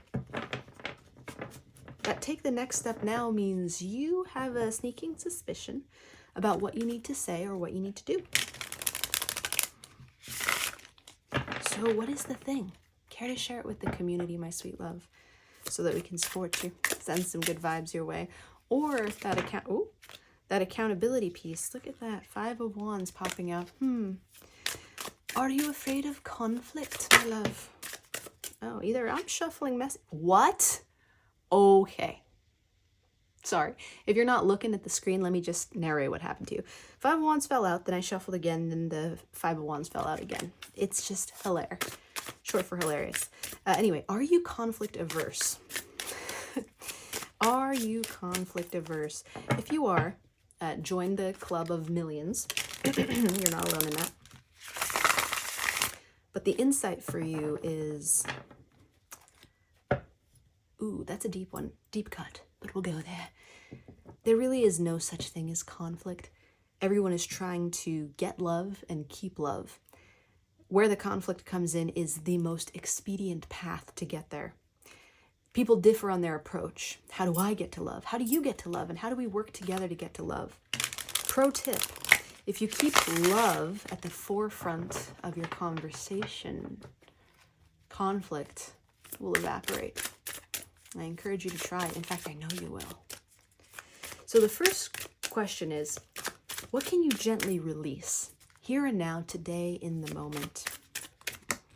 And the answer...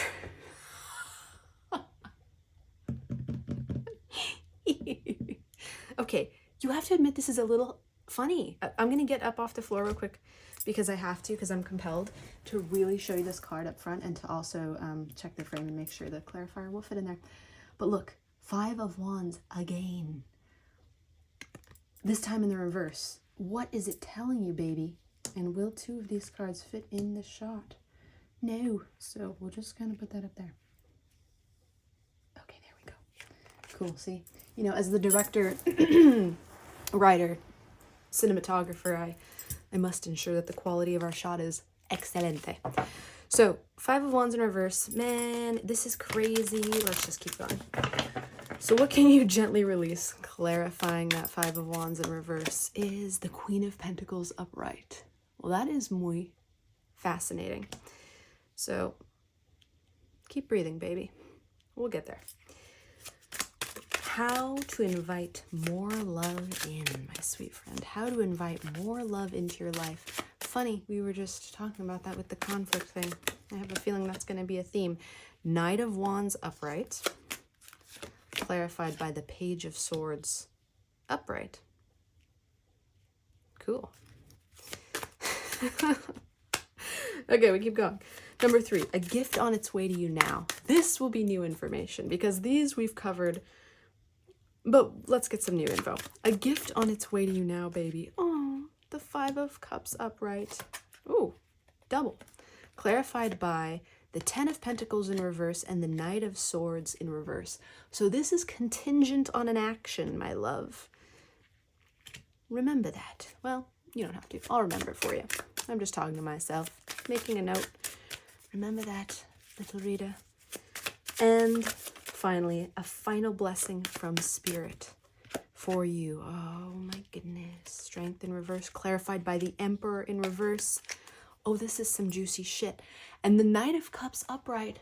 Baby, baby, you are looking for love, aren't you? And once again, join the club. You're among millions. Just friendly reminder here, Bat Crew.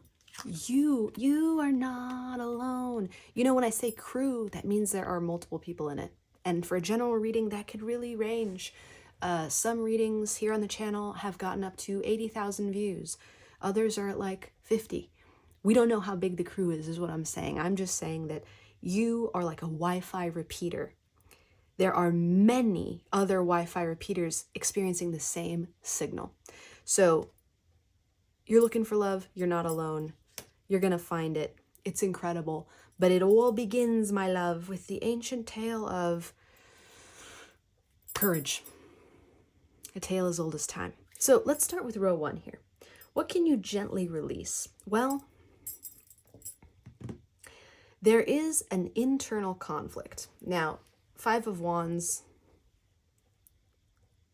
means conflict of all kinds. It could be internal, it could be external. It could be fear of conflict itself. But for you, I'm sensing, based off of this card here, that you're still trying to make sense of or order your identity. Because there are so many layers. There's so many aspects. There's so many slivers. Like a beautiful pie, but it's been cut with different ratio slice sizes. Someone make a tongue twister of that. My assistant. She'll do it. Yes, that's me. Tongue twister. The slices of the pie are different ratios and slivers. So you're trying to say, okay, well, my values have just changed. What now really actually is the most important thing? What do I actually really do give a shit about? And then how do I reconcile that with the life that I know I deserve? Because the clarity here with the Queen of Pentacles is that you know where your effort belongs now. I think maybe that's kind of a game changer for you, my sweet bat. Because I think you used to tire yourself out a lot by putting your effort everywhere. And now you really want to streamline that shit. You're getting there. The flying, it will start off, like I said, on different levels. You'll go up and then you'll go down and then you'll go up and you'll go down and you'll be hitting different heights. I was thinking of an airplane as it goes through its different levels, like from landing to takeoff to when it's cruising, gliding. You're going to be in all these different stages, but you're really finding out, how do I let my greatest needs and desires lead in tandem with my heart? And what Spirit is asking you to gently release is the micromanagement of that. My sweet bat crew, you're going from hell to heaven, and it all has to do with control. The micromanagement of buying peace of mind by intellectualizing your own impulses. I don't know what the hell I just said. Let me say that again in a way that actually is nice and easy.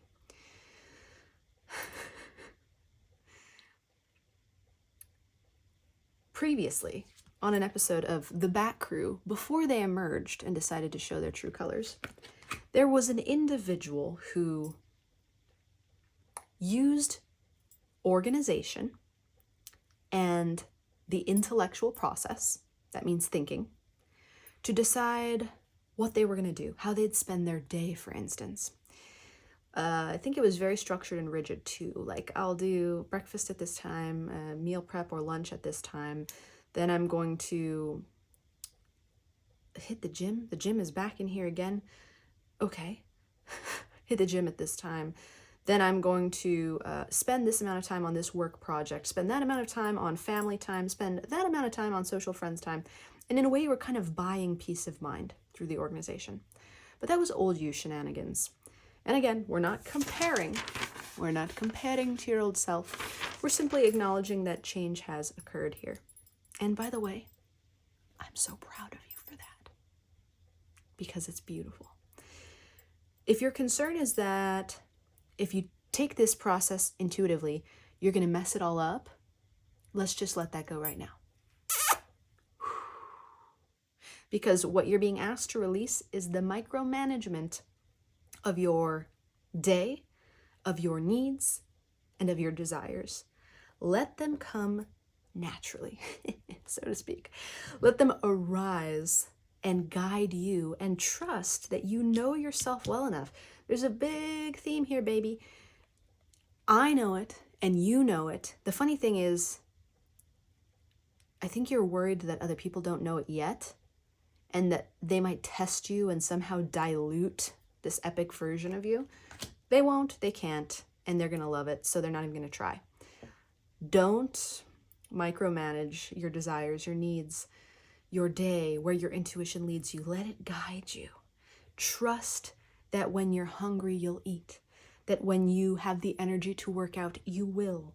That you'll find the right foods, that you'll talk to the right people, that your conversations with the people you love, even though they might not get such a big time block anymore, or you're not going to put it all on the calendar, that when you do converse with them, it will be so heart-based and heart-led that it will fill them more deeply than if it was just another scheduled date night, for example. Oh, date night's on the calendar. We're going on date night. See how I did that every week this month? Aren't you so happy?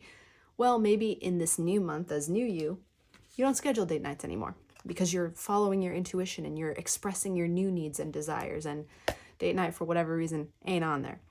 But instead, you surprise your partner with something spontaneous or a conversation on the phone that touches on the depths the way they like to be touched. You know what I'm saying? And then all of a sudden, date night ain't so mandatory anymore, because by leading with the heart, you're fulfilling the needs even more successfully. Trust your heart. Release the micromanagement of controlling your needs, your desires, and trying to forecast and stuff everything in there. That was old stuff. We let that go now. Just dust off that heart, baby. Dust it off. To invite more love in. It all goes back to our first cards, darling. See this communication here. See these colors here.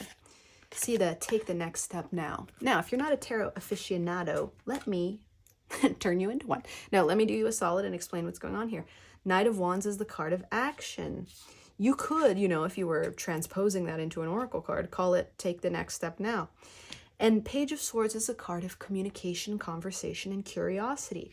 You could, if you wanted to, say that that has everything to do with the throat chakra. So, once again, your message is doubled. Take action in the direction of your needs and desires as they stand with your new self. Honor the truth of you. It's time to start advertising and marketing, baby. Now, that could be really relevant for your company. That's cool. For your brand. But I mean personally. Advertise and market yourself now.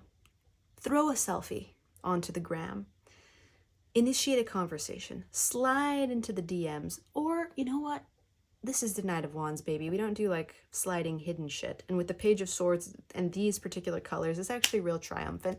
So maybe pick up the phone and give someone a call. Maybe set up an appointment to hang.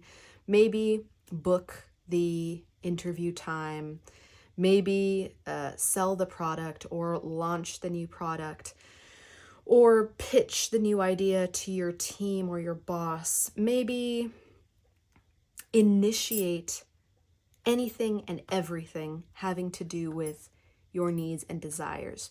And if you're thinking, well, wait a second, little reader, you just released that masterclass on manifestation and how people are either a passive or an active manifester. Yes, I got you covered, and I'm so glad your mind went there. Bravo, bravo. So, if you are a passive manifester and you're like, wait, that's a whole lot of action and my heart's starting to beat really fast and I don't know what to do with all that, that's perfectly fine. Take all the fire, let it ignite you. And as you rest and as you settle and as you ground yourself and prepare for that single inspired action, let yourself be warmed by your own fire. The best way I can put this, baby, is to get in tune with sensuality. Heat, hot baths, things that sizzle, things that warm, and allow your heat to incubate you in preparation for your next move. That is for my passive manifestors. Get in touch with air and fire as elements as you rest. For my active manifestors who are the go-getters, must be in movement, this means move your arse, my love. And if you don't have an arse for any reason, and that's okay, whether anatomically it's not there or there's a size thing going on, interestingly, that's really coming through. There's a layer of feeling some dysmorphia in the body as a result of now realizing who you are and feeling like the body you're in may be still lingering from who you were. Totally fine, by the way.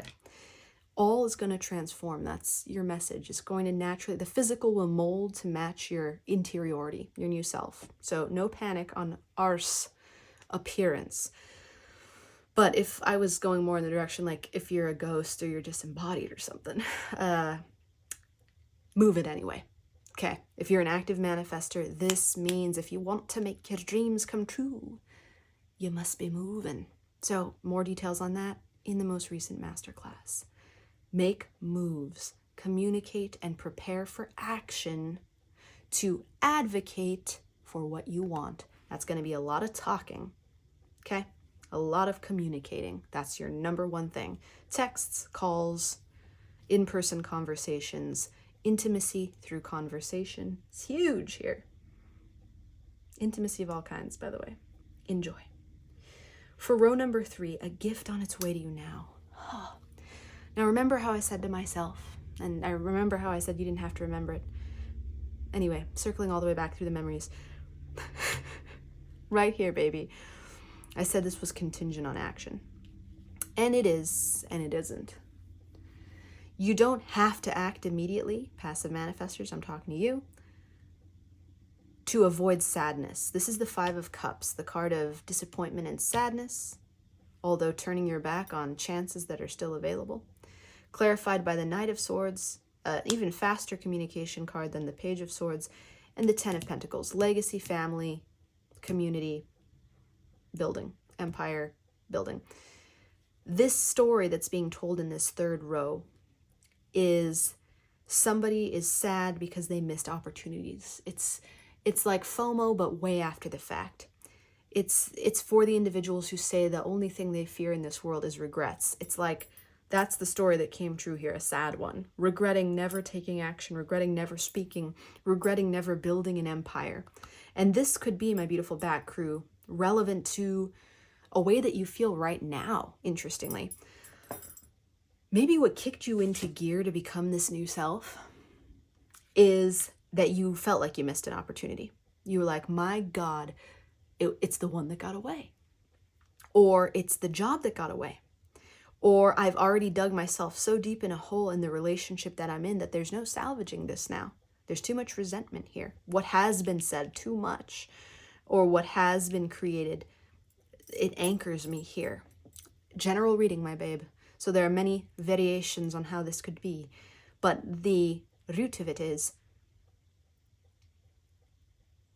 it could be an action that's already happened. You're perceiving it that way. Or it's a fear that you'll never take the action. And that's what I meant when I said this blessing is contingent, or this gift is contingent on action. Yes and no. You will take an action. This is your prediction. You will take an action that brings you the things that you thought you missed out on, or you feel like you're this close to missing out on. The very things that might have kicked your ass, there it is again, I mean it with respect. Your arse, your behind, your booty, your fanny. Man, what other words are there? Let me know down below. Whatever kicked your ass into gear to become this, bust out of this, because it almost feels like it's a little overdue. You're gonna actually get that thing. So job, partner, relationship, any of those scenarios I mentioned will be repaired as you move in divine inspiration and speak in divine inspiration your truth, and leave behind the conflict, the micromanaging of how you come across, reputation protection, of how you're perceived. Let all that go, baby. Your gift is redemption. That's your gift. And the crazy thing is, you don't even need redemption the way that you think you do. You didn't do anything wrong. Okay? My beautiful Bat Crew, you've just been growing. You've just been humaning. And if you've cried recently because you thought you made a mistake that's irreparable, it's reparable. And it will be repaired. And even if you can't see how that's going to happen, it's like, oh, the person I need to repair it with is no longer on the earth type shit. Spirit will find a way to give you the closure anyway. Redemption. And it will be sweet. We see that here in the final blessing from Spirit. Oh my God, with the Knight of Cups. We didn't even... Okay, Amanda, calm yourself. And you too. Slow that heart rate, baby. So many hearts here. So, a lack of confidence. I see it here. from having what you thought was not a strong identity. Look at the pattern of this card. Look at the pattern of this card. There's a link here between the strength or the lack of strength you felt in your life historically based on the strength of your identity. You've been finding yourself. And for some reason, I think there might be some blame that you didn't find yourself fast enough, you didn't make changes fast enough, or you didn't initiate something fast enough. And now it kind of rocks your world a little bit. Like maybe you over-controlled, maybe you didn't take risks. But nothing is lost. And the final gift that's coming from Spirit, my sweet friend, is precisely that. You are going to rediscover with Strength in reverse here and the Emperor in reverse here, your power, your dynamic nature, your consistency, your reliability, all these beautiful qualities about you. Like, my God, I would love to have you as a friend or have you in my corner, because your nature is actually full of integrity. It makes you someone that people can count on. And it tells me that you fear folks might not perceive you that way, especially if you change, but they will. Folks will perceive you as the heart of a lion, reliable with this enormous tree that shows all your accomplishments, but also your strong roots, grounded and accomplished. And you won't just be perceived that way, you'll feel it, which is even more important. And my sweet Bat Crew, for the record, people perceive how you feel. And the great perceivers among us, the psychics and the sensitives, perceive how you feel even when you don't. You will perceive yourself to be the best version of yourself you've ever been. And everyone around you will perceive it because you believe it, and you feel it, and you know it.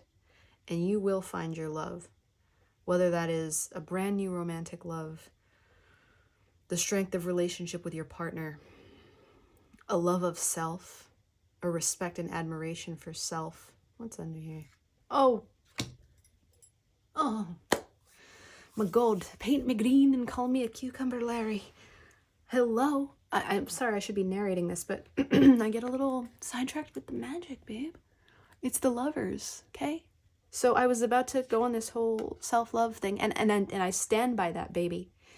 But with the lovers represented here too, it's telling me you're also gonna get that love, that love, that romantic love. And yeah, you're kind of a badass in every way. You've done what you need to do. All you have to do now is that last little part. Say the words, take the step, initiate, take the action when it's time to take it. And my beautiful Bat Crew, you will soar, you will transform, and kind of like a vampire, you'll take on your human form, the one that can communicate. It's like you've been trapped in the bat form for so long. Something happened and like all the vampires were forced into their bat incarnation for like 1,000 years. And now you're finally getting to be your human incarnation, and all the magic that comes with that are things you couldn't do as a bat. You can say words now. You can walk around.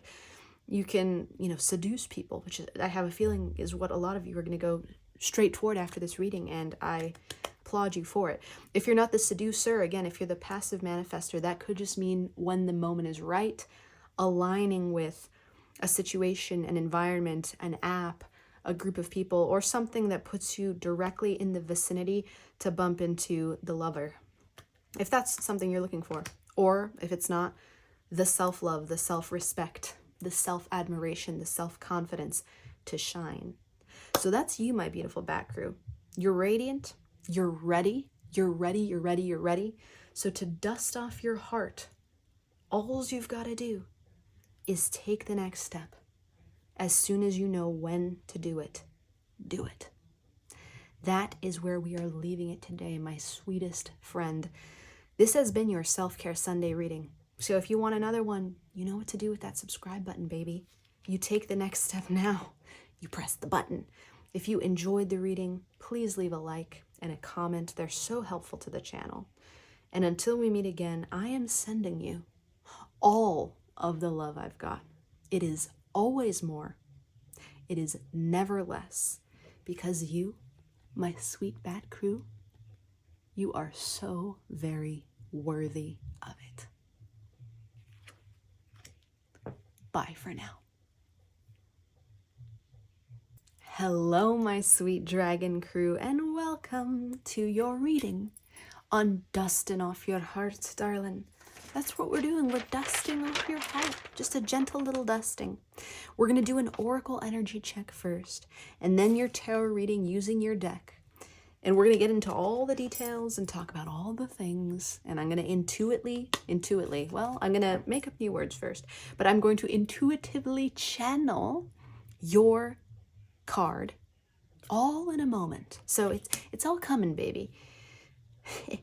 But first, before we do that, I'm going to tell you the most important thing of all. The only rule here in the house, if you weren't already familiar with it, is that you are so very worthy of love. Always more and never less. It's the only thing we really know around here. The rest is all semantics and a matter of opinion. But that's a law. So, my beautiful dragon crew, know it, be it, inhale it, exhale it, write it on your mirror. You're worthy of love, and there's nothing you can do to shake that. So let's talk about what I see, me and my psychic eye, much like your psychic eye. Well, you see a lot, I see a lot. You're seeing things in a new way. Also, got a forest background here, and this pupil, the way it's drawn in this card, always looks to me like a pine tree inverted.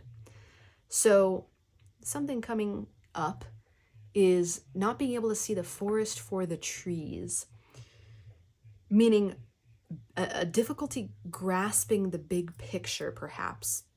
Getting hung up on the finer details of things, like, oh man, even with the way these intricately drawn scales are smushed into this card, it's like there's almost an overwhelm with the micro that I'm sensing here.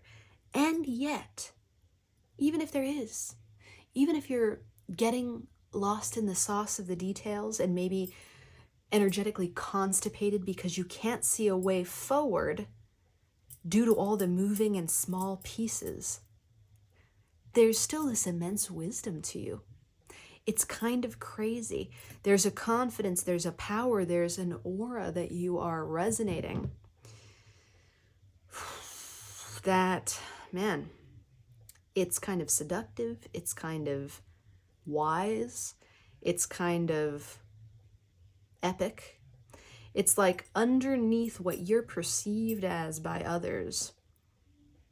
And maybe you even let people think you're dumber than you are.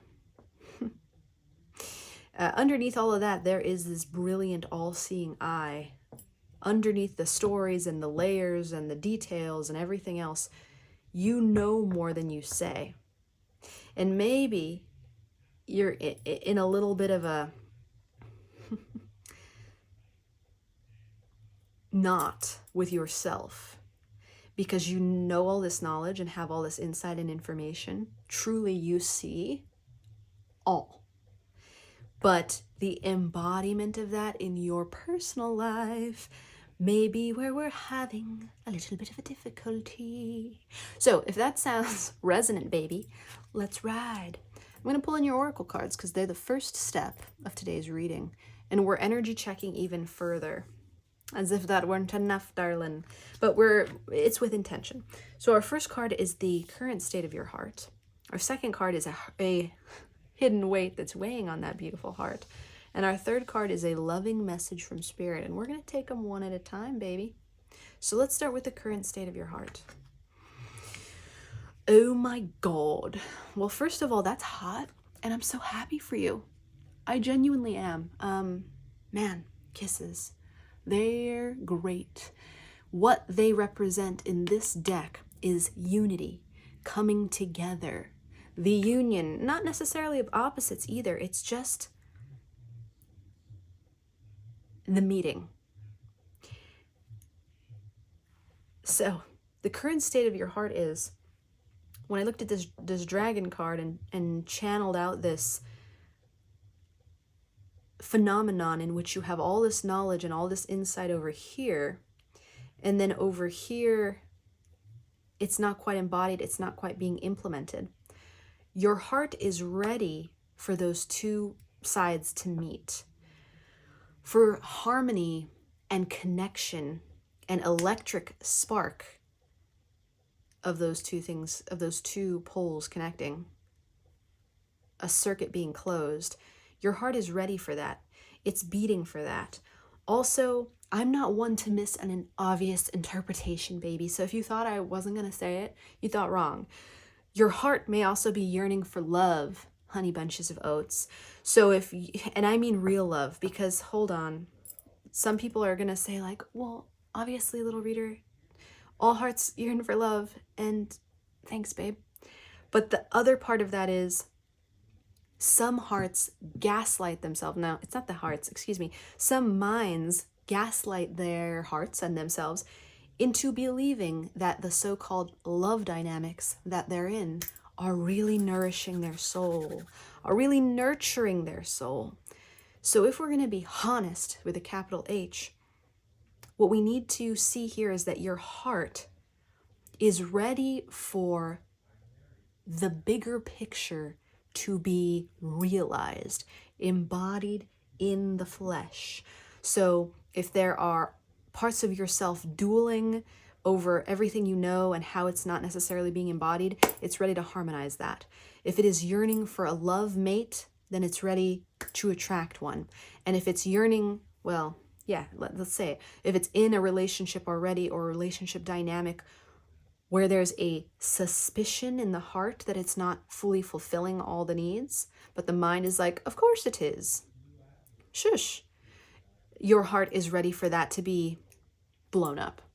And for real love, the kiss, for real contact, for real union to occur.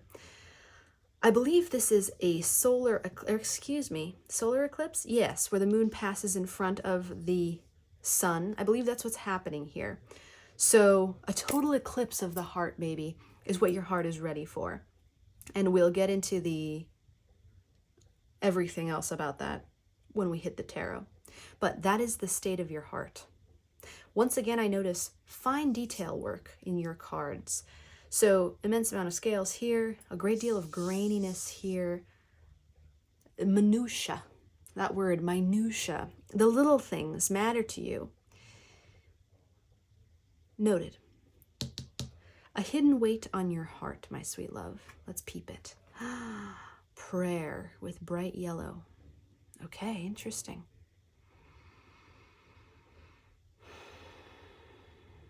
Gaslighting comes up again here, my dear.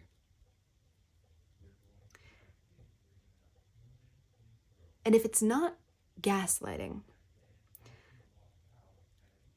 meaning positivity washing, where you're finding yourself in a situation that you feel compelled to over celebrate or over applaud or be overly optimistic about, if it's not that, then you're just horribly and incredibly defeated. But I think that for most of you in this general reading, my sweet dragon crew, are hoarding the gold, the positivity, and pretending that it's real, when it might actually be some fool's gold here. The weight on your heart is that we need to get honest with ourselves. Once again, honest with a capital H. And baby, you are not alone. I sang that too. My back crew as well. I am here with you, and we're all here. It's a crew. There's more than one person in it, my sweet love, which means that we, including me, your humble reader, who will always be able to relate to the energy that I channel, since I'm the first one to feel it in these videos, we got to get honest about whether the relationships in your life or the stories that you're telling yourself are really serving you, or whether they're just a way of enduring, going on to get along. And this is why the details may be getting so heavy, my sweet friend, the details of your life. I wouldn't be surprised if anxiety is present here, an overactive mind that uses organization. Wow, this is reminding me of the Bat Crew a little bit also, but uses organization to maintain groundedness. In other words, a message I'd channel from my beautiful dragon crew is that I don't feel safe unless I've organized the finer details, unless I know what's going to happen, and unless I understand the narrative. The thing is, sometimes in our journey, our mission to understand the narrative, we make one, and it's faulty, it's incorrect, and it doesn't serve. So here, my love, the hidden weight that I'm sensing is that we're putting a shiny polish, we're putting on our rose-colored glasses to try to not see as much as we're already seeing, to try to not know as much as we're already knowing, to try and, in a way, slow down our own evolution. Because I think you're tired, my sweet love. And you think that evolving is going to be even more tiring. But what evolving is going to do is set you free. It's going to set you free, my beautiful dragon crew, so that you can fly, so that you can soar, so that you can breathe fire. There's a real contrast between reality and what you feel like you're living in right now. And maybe where you're pinning some of the culprits of what drains you is on the wrong donkey. The tails are getting pinned on the wrong donkeys. It seems to me that the relationships in your life are what could use the most improvement. But let's progress on and see what else Spirit has to say. Checking into number 3, a loving message from Spirit. Healing from the past, and there's that bright yellow again. Okay.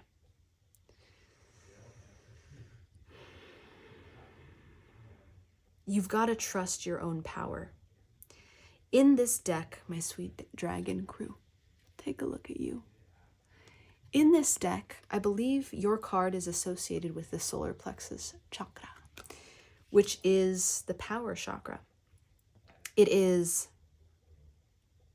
the place that confidence arises from. Confidence in your choices.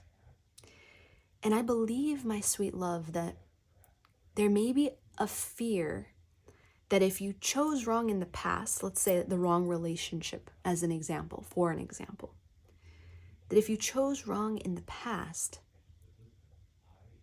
you're going to not be able to trust yourself anymore. You're not going to be able to believe in yourself anymore. And you won't know who you are anymore. If you're suffering from relational hurts, relationships that have recently dissolved and have left a void, and you've been painting this picture like, it's okay, I needed to get rid of them. They needed to go.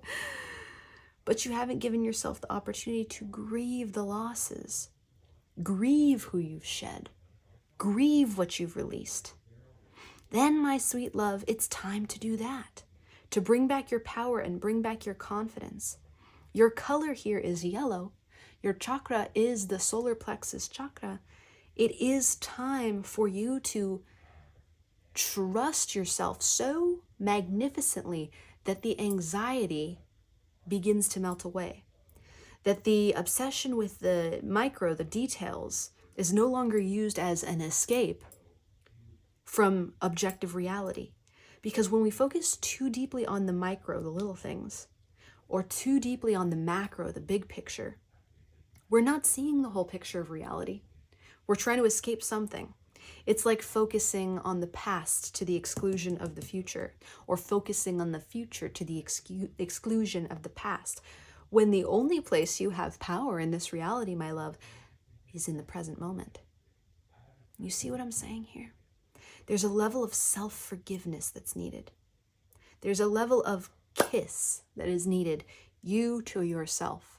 Grab a mirror and pull a Gaston. I don't think he actually kisses himself in Beauty and the Beast. Does he?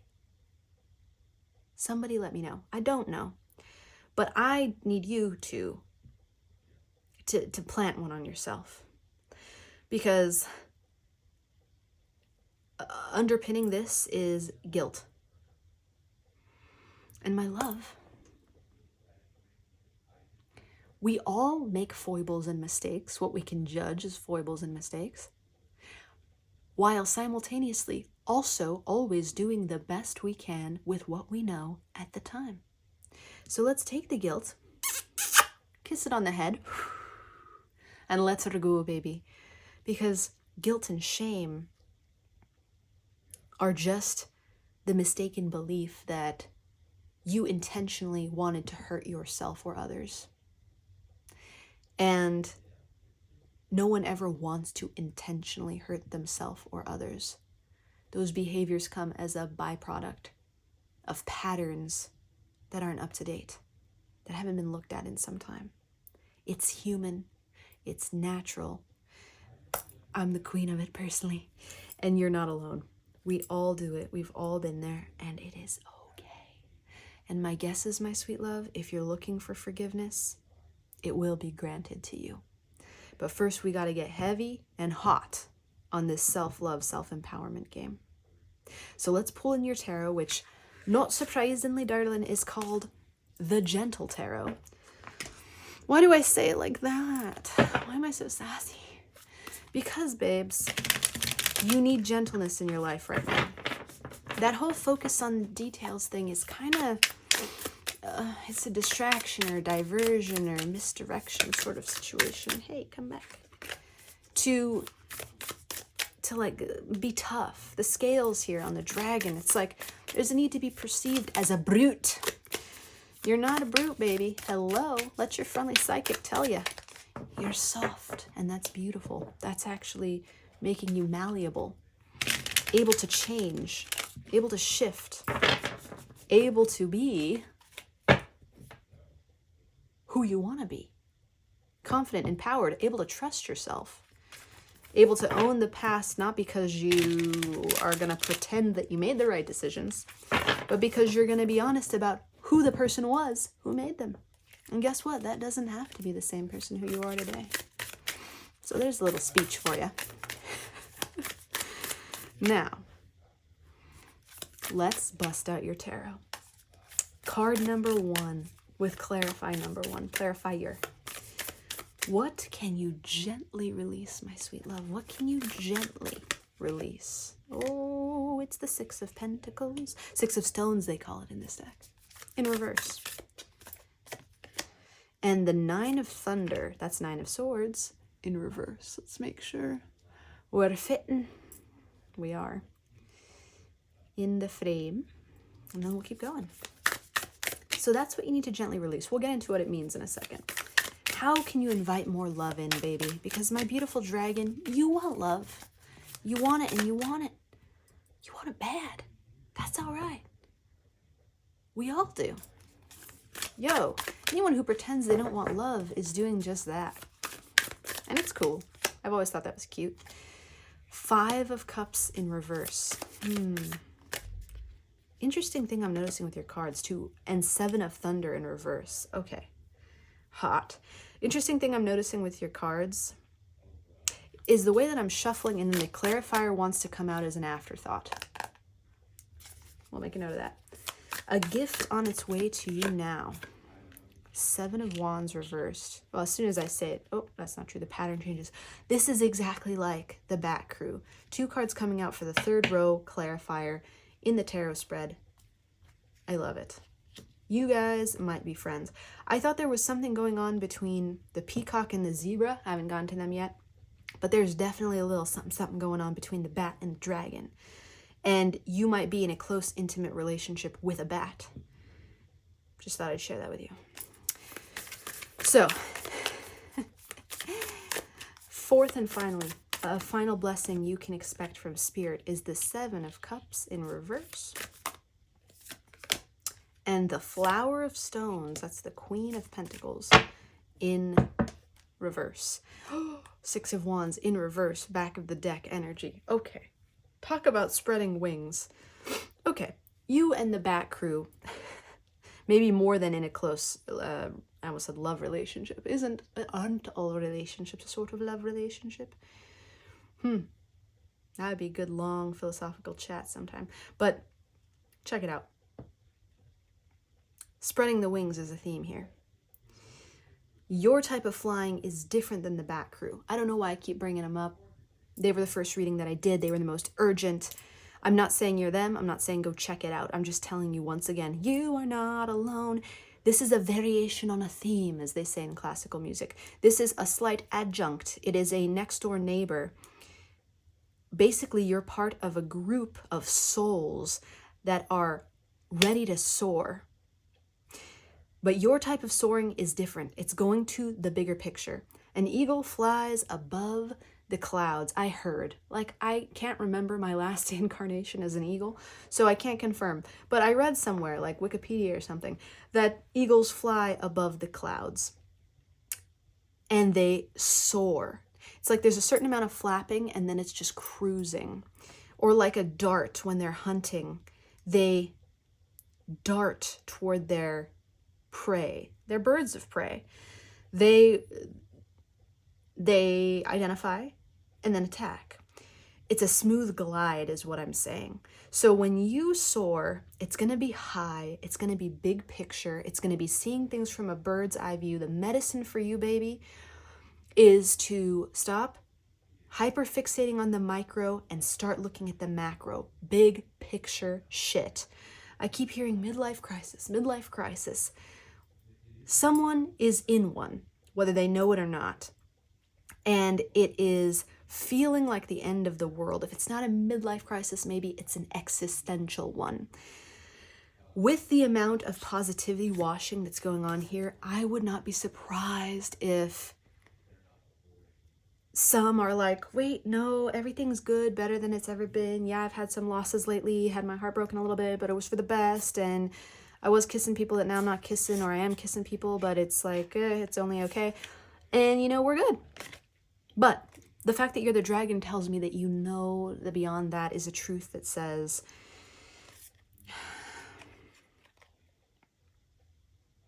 it's time for change. And the change is happening in me. That's how we dust off our heart, baby. That's how we blow away the dust of the past, the dust of feeling married to your old choices, feeling married to the narrative, feeling married to the micro details, feeling married to the anxiety, feeling married to the identity that's associated with the anxiety. It's time to just let her go so that you can soar, so that you can get high, baby. And the Six of Wands is a card of torrential success. Never heard it described that way. I've heard torrential being used to describe rain, but torrential success. Maybe I've said it in the past because I like it a lot. Maybe not. Six of Wands is a wild victory. It's applause. It came up in last week's Self-Care Sunday for another crew too, so maybe you were there, maybe you weren't. It's okay. This is a today message for the you who you are today. And the you who you are today is screaming to soar. So let's talk about how. What can you gently release? It's time to release the relationships and the peoples and the places and the things that aren't giving you the real medicine that you need. Forgive me as I shift on my cushion, but it's metaphorical, baby. Anything that happens in a reading, metaphorical, including the deep resonant tones of my brother's voice on the phone downstairs, which I have no doubt has infiltrated our sacred space, but it means something. It's the background noise. It's something that you have to tune out. And my sweet love, It's time for you to tune out the obsessive, anxious thoughts around if I change my mind, or I let some things go, or I grieve what already has been let go, or I repair things that I let go and didn't mean to let go. There are elements of reparations here. There are elements of making things right. There are elements of forgiveness and healing. It's time for all of it, my love. But it will start with reevaluating and possibly eliminating the dynamics of exchange that are taking from you more than they give. Because my love, you are worthy of dynamics where you give and you get exactly what you gave in terms of energy. Now, I know if you're in this house, you know what that means. And yet I feel compelled to explain it more deeply. You may spend 8 hours of time with someone in a sitting. Let me paint you a picture, hot stuff. You're hanging out with a homie or a lover, let's say, or, excuse me, this could be at work too, 8-hour shift. That explains a lot. With your coworkers, with your bosses, or with your company. Maybe you work from home remotely, so you never see anyone, you don't talk to anyone, you just work for like a shell corp or something. Or anyone, maybe even yourself, interestingly. You could spend, but this is mostly in the dynamic of others, other entities. You could spend 8 hours of time with a person and assume that because you were both relatively present for it and you like had a nice time and it was good, that you both got the same thing out of it. And yet, when you're done with that, you feel drained. You feel tired. It doesn't matter if you earned money from your shift or that you got to have some physical excitement, or that you had a nice conversation. It doesn't matter what the micro details were, baby. I need you to zoom the fuck out with absolute respect and see the bigger picture. And the bigger picture is, even if you think that you're contributing the same amount of time, the same amount of presence, and the same amount of attention, did I just repeat myself? Probably. Even if you think you're on the same page because you looked at the page. Of course you did. You're so analytical. And you checked the micro fine print and you were like, yes, we did spend all that time together. And yet, you're drained energetically when you leave or they leave. You're physically, mentally, spiritually, emotionally depressed. And I don't mean that you're having bad thoughts, because I think you, my beautiful dragon crew, have conflated this idea that you're only unhappy in a dynamic if there's conflict. But if there's no conflict, then by default, you must be happy in a dynamic. This may come as news to you, my sweet love, but no, that's not how it works. You can be having a perfectly flatline, mediocre time, and you're still getting your energy drained from you like you are hemorrhaging blood, life force energy.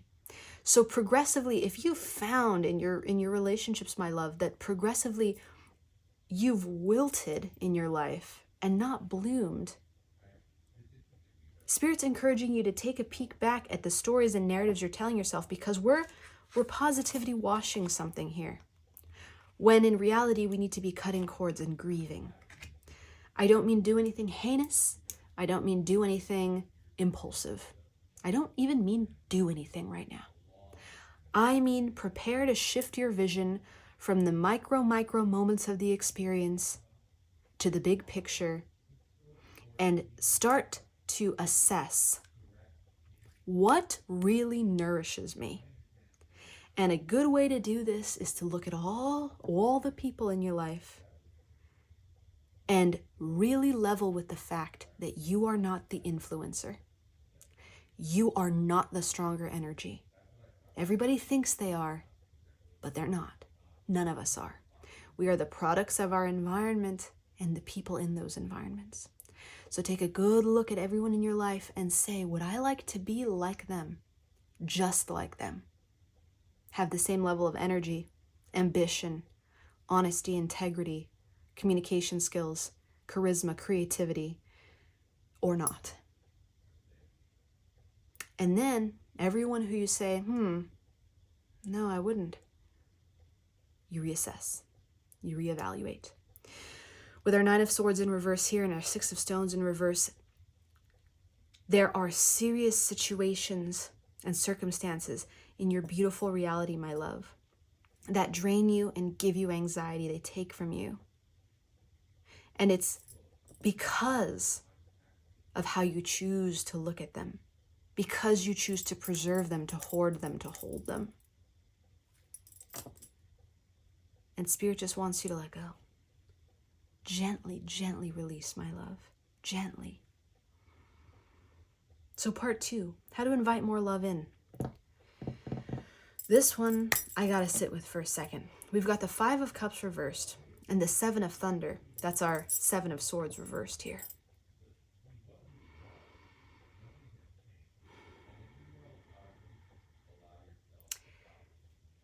Be honest about the grief so that you can heal from it. 5 of Cups is about fixating on what's been lost. 5 of Cups in reverse is about recovery from that fixation. 7 of Thunder, upright, is about lies and deceit, strategy and sneakiness. 7 of Thunder in reverse is about becoming honest, becoming real. You know what's really crazy, babes? Because it reminds me a lot of this. Healing from the past. My love, we must become honest, with a capital H, honest, about the grief that you are in, without blaming yourself for it. My sweet love, somewhere along the line, someone may have implanted into your mind that you're not allowed to grieve the decisions that you yourself made.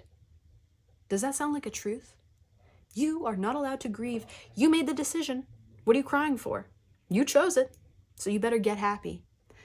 That is one of the most nefarious loads of horse shit that I've ever heard in my life. Nefarious, I say, because it makes you believe, it can train you into gaslighting yourself, into sticking to all of the decisions you ever make and owning all the versions of yourself you ever were, without potentially ever being able to admit, I'm not that person anymore. It keeps you stuck in old identities. You can't shed the skin. You can't shed the scales because you're married to owning your mistakes. But in the obsessive owning, you become stuck in your growth. And you know all this already because you know so much, my sweet dragon crew. You're so enlightened. You're so aware, especially when it comes to everyone else. Oh, just like me. We're so similar, babes. But when it comes to ourselves, it's like, oh, well, I can't admit that because then I'll be wrong, and then that's a problem. Because then the whole world collapses, doesn't it? But it doesn't, my love. Your whole world won't collapse. And if you want to invite more love into your life, it's time to really get honest and say, the past version of me chose that. The past version of me said that. The past version of me did that, committed to that, uncommitted to that, and they were wrong. I own that I was them back then, but I'm not them today. That means I'm allowed to grieve all of that. And that also means I'm allowed to be a different person. That's the medicine, my sweet love. That's how you can invite more love in. A gift that's on its way to you now. Okay. 7 of Wands reversed. 2 of Thunder. That is our 2 of Swords, clarified by the 9 of Stones. Okay. Immediately the death of codependency. So if codependency has played into this, and it's like, especially when it comes to relationships, I'd rather hold on to the job I'm in, the partnership I'm in, the home I'm in, the place I'm in, etc., then, and be not alone, then release it and be alone, That fear died, laid to rest, R.I.P. You're okay with the independence now. You're going to be okay with making the decisions that you need to make to evolve into the empowered dragon versus the dragon who's hoarding and holding on to fool's gold and never leaving the cave. With the Seven of Wands in reverse, you're also going to get out of this defensive position, a position of having to always be right, having to be X know-it-all. Like I always have the answer. I'm always correct, especially with the micro details. Like if you mention my hobby, God forbid, because then I have to know everything about it. And I have to make sure you know that I know it. It's a little bit of insecurity wrapped up into that. And the gift that's happening here is that you're not going to be attached to that anymore. As you shift your view from the micro to the macro, and for you, that shift is going to bring you into the present in a beautiful way. Think of 0 as the present moment. If you're negative 50,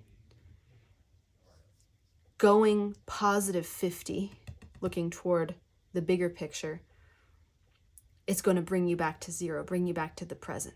Because you've been so focused. Sorry, that was mathematical. And once again, I find myself saying every day I don't do math, and then math finds a way into my mouth and out of it. So hi, math. I guess we're becoming friends. Sorry. So what I'm saying is an overcorrection can bring you back to center. Thank you, God. That was a better way to put that. An overcorrection can bring you back to center, and going to the macro is going to free you from the micro. And as you shift away from all those itty bitty details into the bigger picture, that's your medicine now, baby. Bigger picture. In every moment, your question to ask yourself is, what is the bigger picture in this moment? As soon as you start to grip your claws around the micro, what is the bigger picture in this moment? Oh, what is the bigger picture? Oh, what is the bigger picture? Repeatedly. And then here with the Two of Thunder, the Two of Swords, often a card of indecision or close calls or life in the balance or trapped in the, trapped in the liminal space, trapped in inertia, refusing the opportunity for intimacy. All of that comes to an end as you embrace the fact that you can not only be new, made new, a new person, you can live independently, you can thrive independently. You can put down your defenses and allow yourself to be seen for every mistake you've ever made, because those were past versions of self, and every brilliant thing you've ever done. Because my beautiful dragon crew, you've done so many beautiful things. My God, you don't get it. Because you're so, again, focused on the details, and the anxiety has kind of taken over. But you can trust yourself. You have done so much well. You have nourished yourself so well. You have been so kind. You have been honest.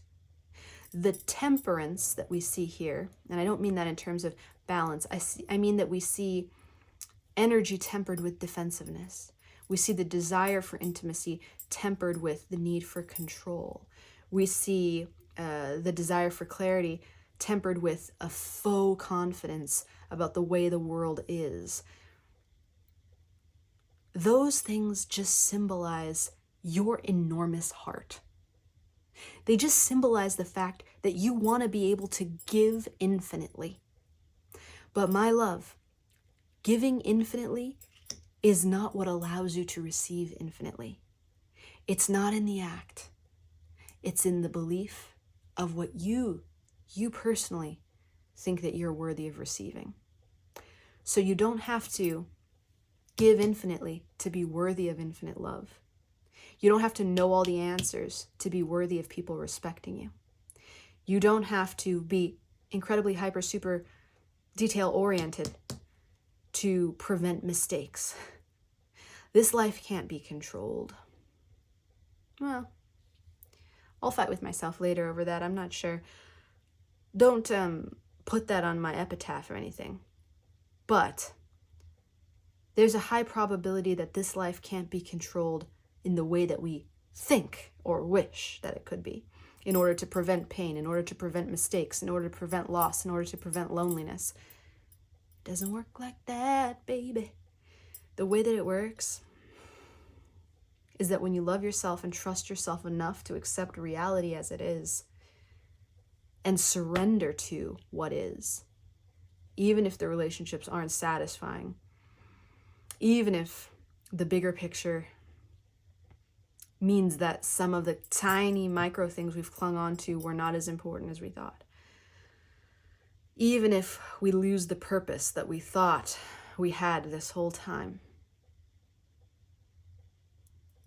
you'll find a new one. You'll grow beyond it. Suddenly, you'll have real control because you'll be existing in reality, not in a gaslit fantasy land where you're the deity or the ruler supreme, but you have no subjects because no one else can live there with you. Damn. Ho, mommy, poppy, and brethren. That was spicy. But baby, you can handle it. You're the dragon, okay? You're the fire breather, babes. I'm just giving it back to you. Hope you love it. I hope you just eat it up. Nom, nom, nom. Because you're ready. That's why you're here. A final blessing from Spirit. 7 of Cups in reverse, clarified by the Flower of Stones. Queen of Pentacles. Reality. We kind of touched on it. All illusions disappear with the 7 of Cups in reverse. The 7 of Cups upright is a card of too many choices, too much fantasy, too many illusions. But when it's reversed, we turn that baby on its head and we get reality, crystalline clear. With the Queen of Pentacles in reverse, though, here, framed as a final blessing.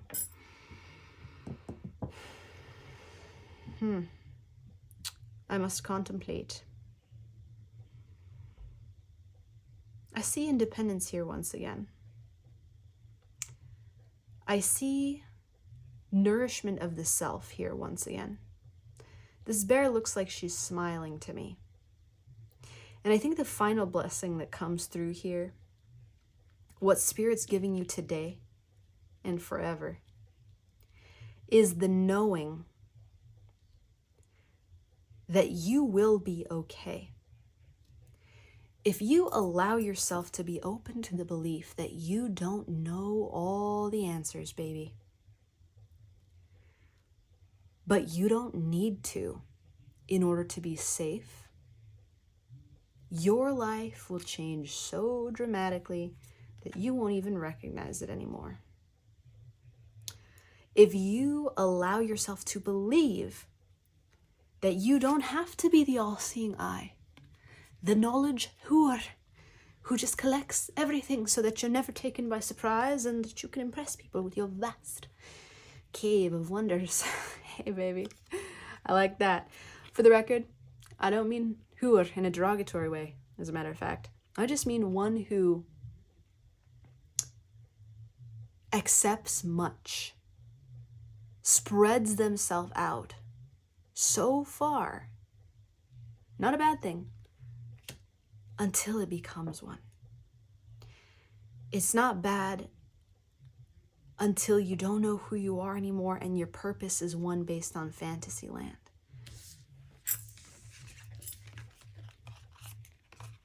My love, your gift here is that that goes away.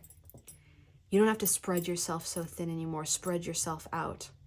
You don't have to be the keeper of all the knowledge, all the info, all the wisdom, all the small details. You don't have to be the keeper of the finer things. And when I say finer, I meant small, as in fine print. But hey, extrapolate that, baby. Take from it what you will. You are allowed to soar, to fly, to look from the 30,000-foot view and say, whatever I believe in, whether that's God, the divine, spirit, the gods, plural, the sun, the moon, some stars, planets, science, conspiracy, whatever.